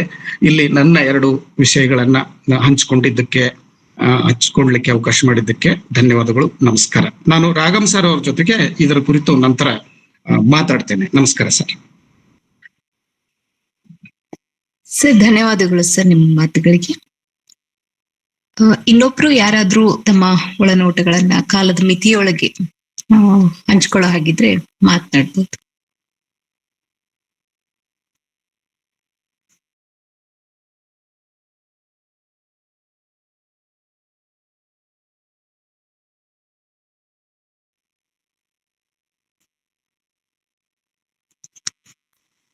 ಸರ್ ಕಾರ್ಯಕ್ರಮನ ಕೊನೆಗಳು ಇಲ್ಲ, ಮಂಗಲಾವ್ರಿಗೆ ಮತ್ತಿಲ್ಲಾದ್ರೂ ಎಲ್ಲ ಮಾತು ಶ್ರೇಣಿಯಲ್ಲಿ ಏನಾದ್ರೂ ಪ್ರತಿಕ್ರಿಯೆ ಕೊಡ್ಬೇಕು ಅಂತ 1 ನಿಮಿಷದಲ್ಲಿ ಕೊಡ್ಬೇಕು. ಆಮೇಲೆ ನೀವು ಕಾರ್ಯಕ್ರಮ ಮಾಡ್ಬೋದು. Yes sir. ಮೇಡಮ್ ಪ್ಲೀಸ್ ನಿಮ್ಮ ಒಟ್ಟು ಮಾತುಗಳು ಕೊನೆಯದಾಗಿ. ಎಲ್ರಿಗೂ ಮತ್ತೊಮ್ಮೆ ನಮಸ್ಕರಿಸ್ತಾ, ನನಗೆ ಸಾಹಿತ್ಯ ಕುರಿತಂತೆ ಈ ತರದ ಒಂದು ಓಪನ್ ಪ್ಲಾಟ್ಫಾರ್ಮ್ ಅಲ್ಲಿ ಮಾತಾಡೋದಕ್ಕೆ ಸಾಧ್ಯ ಆಗಿದ್ದು ಬಹುಶಃ ನನ್ನಲ್ಲಿರುವ ಕಾನ್ಫಿಡೆನ್ಸ್ ತುಂಬಾನೇ ಕಡಿಮೆ ಇತ್ತು. ಆದ್ರೆ ರಾಗಂ ಸರ್ ಅವರು ಒಂದು ಸಲ ಈ ಯೋಗಸ್ಥ ಕೃತಿಯ ಬಗ್ಗೆ ನಮ್ಮ ಅಭಿಪ್ರಾಯವನ್ನ ಒಂದು ಪುಟ್ಟ ಪ್ಯಾರಾಗ್ರಾಫ್ ಅಲ್ಲಿ ಬರ್ಕೊಡ್ಲಿಕ್ಕೆ ಅಂತ ಕೇಳಿದ್ರು. ನಾನು ಅದನ್ನ ಕನ್ನಡ ವರ್ಷನ್ ಪುಸ್ತಕನ ಓದಿ ಅವರಿಗೆ ಬಹುಶಃ 1 ಪುಟ ಅಂತ ಅನ್ಕೊಳ್ತೀನಿ ಅಷ್ಟನ್ನ ಬರೆದು ಕಳ್ಸಿದ್ದೆ. ಸರ್ ಅವಾಗ ನನಗೆ ಕೊಟ್ಟಂತಹ ಫೀಡ್ಬ್ಯಾಕ್ ಹೇಗಿತ್ತು ಅಂತಂದ್ರೆ, ಮೇಡಮ್ ನಿಮ್ಮ ಬರವಣಿಗೆ ತುಂಬಾ ಚೆನ್ನಾಗಿದೆ, ಅದನ್ನ ಇಂಪ್ರೂವ್ ಮಾಡಬಹುದು, ಜೊತೆಗೆ ಮುಂದೊಂದು ದಿನ ಅವಕಾಶ ಸಿಕ್ಕಾಗ ಈ ತರದ ಅವಕಾಶನ ಬಳಕೆ ಮಾಡ್ಕೊಳ್ಳಿ. ಖಂಡಿತವಾಗಿಯೂ ಧಾರವಾಡ ಕಟ್ಟೆ ಅಂತಹ ಹಲವು ಸನ್ಮಿತ್ರರ ಗುಂಪುಗಳು ಮತ್ತು ಸಾಹಿತ್ಯ ಚಿಂತಕರ ಸಮೂಹಗಳು ಸಾಕಷ್ಟಿವೆ, ಅಲ್ಲಿ ನೀವು ಭಾಗವಹಿಸಿ ನಿಮ್ಮ ಟ್ಯಾಲೆಂಟ್ ಅನ್ನ ಇನ್ನೂ ಇಂಪ್ರೂವ್ ಮಾಡ್ಕೊಳ್ಬಹುದು ಅಂತ ಹೇಳಿದ್ರು. ಸರ್ ಮೊದಲನೇದಾಗಿ ನನಗೆ ಆ ಕಾನ್ಫಿಡೆನ್ಸೇ ಇಲ್ಲದೆ ಇದ್ರೂ ಕೂಡ ನೀವು ನನ್ನ ಮೇಲೆ ಹೆಚ್ಚಿನ ಭರವಸೆ ಇಟ್ಟು ಈ ಅವಕಾಶನ ನನಗೆ ಕೊಟ್ರಿ. ನನಗೆ ಗೊತ್ತಿಲ್ಲ ನಾನು ಎಷ್ಟು ನಿರೀಕ್ಷೆಯನ್ನ ಮುಟ್ಟಿದ್ನೋ ಅದು ನನಗೆ ಗೊತ್ತಿಲ್ಲ, ಆದ್ರೆ ನಾನು ಖಂಡಿತವಾಗಿಯೂ 2 ಲ್ಯಾಂಗ್ವೇಜ್ ಅಲ್ಲಿರುವಂತಹ ಯೋಗಸ್ಥ ಕೃತಿಯನ್ನ ಸಂಪೂರ್ಣವಾಗಿ ಓದ್ಲಿಕ್ಕೆ ಅವಕಾಶ ಮಾಡಿಕೊಟ್ರಿ ಮೊದಲನೇದು. 2ನೇದಾಗಿ ಅದರಲ್ಲಿ ಆಗ್ಲೇ ನಂದೂರ್ ಸರ್ ಅವ್ರು ಹೇಳ್ತಾ ಇದ್ರು, ಅದು ಕೇವಲ ಸಿದ್ದೇಶ್ವರ ಸ್ವಾಮಿಗಳನ್ನ ಕುರಿತಂತಹ ಕೃತಿ ಮಾತ್ರ ಅಲ್ಲ, ನಮ್ಮ ಸಮಾಜದ ಅಂಕುಡೊಂಕುಗಳನ್ನ, ಓರೆಕೋರೆಗಳನ್ನ ತಿದ್ದುವಂತಹ ಕೆಲಸ, ಮತ್ತೆ ಇವತ್ತಿನ ಪ್ರಸ್ತುತ ಜಗತ್ತಿಗೆ ಎಷ್ಟು ಅವಕಾಶಗಳಿದೆ ಮತ್ತು ಅದನ್ನ ಹೇಗೆ ಬಳಕೆ ಮಾಡ್ಕೊಳ್ಬೇಕು, ಮತ್ತು ಇಂತಹ ಸಂತರ ಜೊತೆಗಿನ ಜೀವನದಿಂದ ನಾವು ಒಬ್ಬ ಸಾಮಾನ್ಯ ವ್ಯಕ್ತಿಯಾಗಿ ಕಲಿಯಬಹುದಾದಂತಹ ಗುಣಗಳು ಏನಾಗಿವೆ ಅನ್ನೋದನ್ನ ತಿಳ್ಕೊಳ್ಳೋದಕ್ಕೆ ಅವಕಾಶ ಮಾಡಿಕೊಟ್ರಿ. ನಾನು ನಿಜವಾಗ್ಲೂ ಆಭಾರಿಯಾಗಿದ್ದೇನೆ ತಮಗೆ ಈ ವಿಚಾರಕ್ಕಾಗಿ. ಜೊತೆಗೆ ಧಾರವಾಡ ಕಟ್ಟೆ ಅಂತಹ ಒಂದು ಸಾಹಿತ್ಯ ಚಿಂತಕರ ಪ್ಲಾಟ್ಫಾರ್ಮ್, ನಾನು ಸಾಹಿತ್ಯದ ವಿದ್ಯಾರ್ಥಿ ಅಲ್ಲದೆ ಇದ್ರೂ ಕೂಡ ನನ್ನ ಈ ಮೊದಲ ಪ್ರಯತ್ನವನ್ನೇ ಇಷ್ಟು ಉನ್ನತ ಮಟ್ಟದಲ್ಲಿ ಬೆನ್ನು ತಟ್ಟಿ ಪ್ರೋತ್ಸಾಹಿಸಿದ್ರಿ. ನನಗಾಗ ಇನ್ನೊಂದು ಸ್ವಲ್ಪ ಕಾನ್ಫಿಡೆನ್ಸ್ ಜಾಸ್ತಿ ಆಯ್ತು. ಬಹುಶಃ ನಾನು ಇಂತಹ ಚಿಂತನಾ ಕಾರ್ಯಕ್ರಮಗಳಲ್ಲಿ ಭಾಗವಹಿಸಬಹುದು ಮತ್ತು ಇಂತಹ ಕಾರ್ಯಕ್ರಮಗಳು ಸಹೃದಯರು ಇನ್ನೂ ಹೆಚ್ಚಿನ ಉತ್ತೇಜನವನ್ನ ನಮ್ಮಂಥವರಿಗೆ ಕೊಡ್ತಾರೆ ಅನ್ನುವಂತಹ ಆಶಯ ನನ್ನಲ್ಲಿ ಮೂಡ್ತು. ಹಾಗಾಗಿ ತಮ್ಮೆಲ್ಲರಿಗೂ ಕೂಡ ಶಿರಸಾಬಾಗಿ ನಾನು ಪ್ರಣಾಮಗಳನ್ನ ತಿಳಿಸ್ತೀನಿ. ಮತ್ತೊಮ್ಮೆ ತಮ್ಮೆಲ್ಲರಿಗೂ ಧನ್ಯವಾದಗಳು. ಧನ್ಯವಾದಗಳು ಮ್ಯಾಮ್. ಈಗ ಕಾರ್ಯಕ್ರಮದ ಕೊನೆಯ ಘಟ್ಟದಲ್ಲಿದ್ದೇವೆ. ಇಷ್ಟೊತ್ತು ಬಹುಶಃ 1 ಗಂಟೆಗಳ ಕಾಲ ಕೃತಿಯ ಕುರಿತಾಗಿ ಮತ್ತೆ ಅದರ ಅನುವಾದದ ಕುರಿತಾಗಿ ಯುವ ಜನತೆಗೆ ಆ ಕೃತಿ ಹೇಗೆ ಒಂದು ದೊಡ್ಡ ಮಟ್ಟದ ಜೀವನ ಒಂದು ದರ್ಶನವನ್ನ ದರ್ಶನ ತೋರಿಸ್ತಾನೆ ಕಟ್ಕೊಳ್ಳಿಕ್ಕೆ ಸಹಾಯಕ ಆಗುತ್ತೆ ಎನ್ನುವಂತ ಸಾಕಷ್ಟು ಮಾತುಗಳನ್ನ ರಾಗಂ ಸರ್ ಬರ್ದಂತ ಅಷ್ಟು ಒಂದು ಏನು ಆಶಯ ಇತ್ತು ಅದನ್ನ ಜನತೆಗೆ ತಲುಪಿಸಿದಂತಹ ಮಂಗಳಾ ಮೇಡಮ್ ಅವ್ರಿಗೆ ನಾನು ತುಂಬ ಹೃದಯದ ಧನ್ಯವಾದಗಳನ್ನ ಅರ್ಪಿಸ್ತೇನೆ. ಧನ್ಯವಾದಗಳು ಮ್ಯಾಮ್. ಮತ್ತೆ ಈ ಧಾರವಾಡ ಕಟ್ಟೆ ತಮ್ಗಾಗಿ ತೆರೆದಿರುತ್ತೆ. ಮತ್ತೊಂದು ಕಾರ್ಯಕ್ರಮದಲ್ಲಿ ತಮ್ಮನ್ನ ಆಹ್ವಾನಿಸ್ತೇವೆ. Thank you very much ma'am. Thank you ma'am. ಹಾಗೇನೆ ಕೃತಿಕಾರರಾಗಿರುವಂತಹ ಹಾಗೆ ನನ್ನ ಗುರುಗಳು ಆಗಿರುವಂತಹ ರಾಗಂ ಸರ್ ಅವರ ಮಾತು ಮತ್ತು ಬರಹ, ಅವ್ರು ಯಾವಾಗ್ಲೂ ಕಷ್ಟದಲ್ಲಿ ಸುಖ ಇದೆ, ಅದನ್ನ ಹುಡುಕೋಬೇಕು ಅನ್ನೋ ಮಾತುಗಳು ಅವ್ರ ಮಾತು ಕೇಳಿದಾಗೆಲ್ಲ ನೆನಪಾಗುತ್ತೆ. ಮತ್ತೆ ಸಣ್ಣ ಸಣ್ಣ ಥಿಂಗ್ಸ್ ಗಳಲ್ಲೂ ಕೂಡ ಒಂದು ದೊಡ್ಡ ಮಟ್ಟದ ಜೀವನ ದರ್ಶನವನ್ನ ಅಗಾಧವಾಗಿ ಅವರು ಹೇಳ್ತಾ ಇರ್ತಾರೆ. ಅದನ್ನ ಪ್ರತಿ ಟೈಮ್ನು ಸ್ಥಳಗಳಿಗೆನೆ ಹೋಗಿ ಅದನ್ನ ಅನುಭವಿಸಿದಿದೆಯಲ್ಲ, ಅದು ಹೀರ್ಕೊಳ್ಳೋದು ಅಂತ ಹೇಳ್ತಾರೆ, ಬದುಕಿನ ರಸವನ್ನ ಅಂತ ಹೀರ್ಕೊಂಡು ಅದನ್ನ ಬರಹದ ರೂಪದಲ್ಲಿ ತರ್ತಾ ಎಲ್ಲಾ ದರ್ಶನವನ್ನ ಮಾಡಿಸ್ತಿರುವಂತಹ ಮಹತ್ವದ ಲೇಖಕರು. ಅವ್ರ ಬಗ್ಗೆ ಅವರ ಅಡಿನಲ್ಲಿ ನಾವೆಲ್ಲ ಬೆಳಿತಿದೀವಿ ಅನ್ನೋದೇ ನಮ್ಮ ಸೌಭಾಗ್ಯ ಭಾವಿಸ್ತಾ ಸರ್, ತಮ್ಗೆ ತುಂಬ ಹೃದಯದ ಧನ್ಯವಾದಗಳು ಸರ್. ಥ್ಯಾಂಕ್ ಯು ಅಮ್ಮ ಜಯಲಕ್ಷ್ಮಿ ಸರ್. ಹಾಗೇನೆ ನನ್ನ ಮತ್ತೊಬ್ಬ ವಿದ್ಯಾಗುರುಗಳು ಬಸವರಾಜ್ ಡೋಣು ಸರ್ ಪ್ರತಿ ಹಂತದಲ್ಲೂ ನಮ್ಮನ್ನ ತಿದ್ದುತ್ತಾ ಬೆಳೆಸ್ತಾ ಬರ್ತಾ ಇದ್ದಾರೆ. ಸರ್, ತಮ್ಗೂ ಕೂಡ ತುಂಬ ಹೃದಯದ ಧನ್ಯವಾದಗಳು ಸರ್. ಈ ಕಾರ್ಯಕ್ರಮದಲ್ಲಿ ಜಾಯಿನ್ ಆಗಿ ನಂದೂರ್ ಸರ್ ಸಾಕಷ್ಟು ವಿಷಯಗಳನ್ನ ಕೃತಿಯ ಕುರಿತಾಗಿ ಹಂಚ್ಕೊಂಡ್ರು. ಅವ್ರಿಗೂ ಕೂಡ ಧನ್ಯವಾದಗಳನ್ನ ನಾನು ಅರ್ಪಿಸ್ತೇನೆ. ಇವರಿಗೂ ಈ ಕಾರ್ಯಕ್ರಮದಲ್ಲಿ ಜೊತೆಗಿರುವಂತಹ ಎಲ್ಲ ಹಿರಿಯರಿಗೆ, ಕಲಾಂದರ್ ಸರ್ ಅವರು ಯಾವಾಗ್ಲೂ ಫಸ್ಟ್ ಅಟೆಂಡ್ ಅವರೇನೆ ಧಾರವಾಡ ಕಟ್ಟೆದು, ಅವ್ರಿಗೂ ಮತ್ತೆ ಇಲ್ಲದಿರುವಂತಹ ಎಲ್ಲ ಸಾಹಿತ್ಯಾಸಕ್ತರಿಗೆ, ಹಿರಿಯರಿಗೆ, ಪದಾಧಿಕಾರಿಗಳಿಗೆ ಧನ್ಯವಾದಗಳನ್ನ ಅರ್ಪಿಸಿ ಇವತ್ತಿನ ಕಾರ್ಯಕ್ರಮವನ್ನ ಇಲ್ಲಿಗೆ ಮುಗಿಸ್ತಾ ಇದ್ದೇವೆ. ನಮಸ್ಕಾರ, ಶುಭರಾತ್ರಿ. ನಮಸ್ತೆ.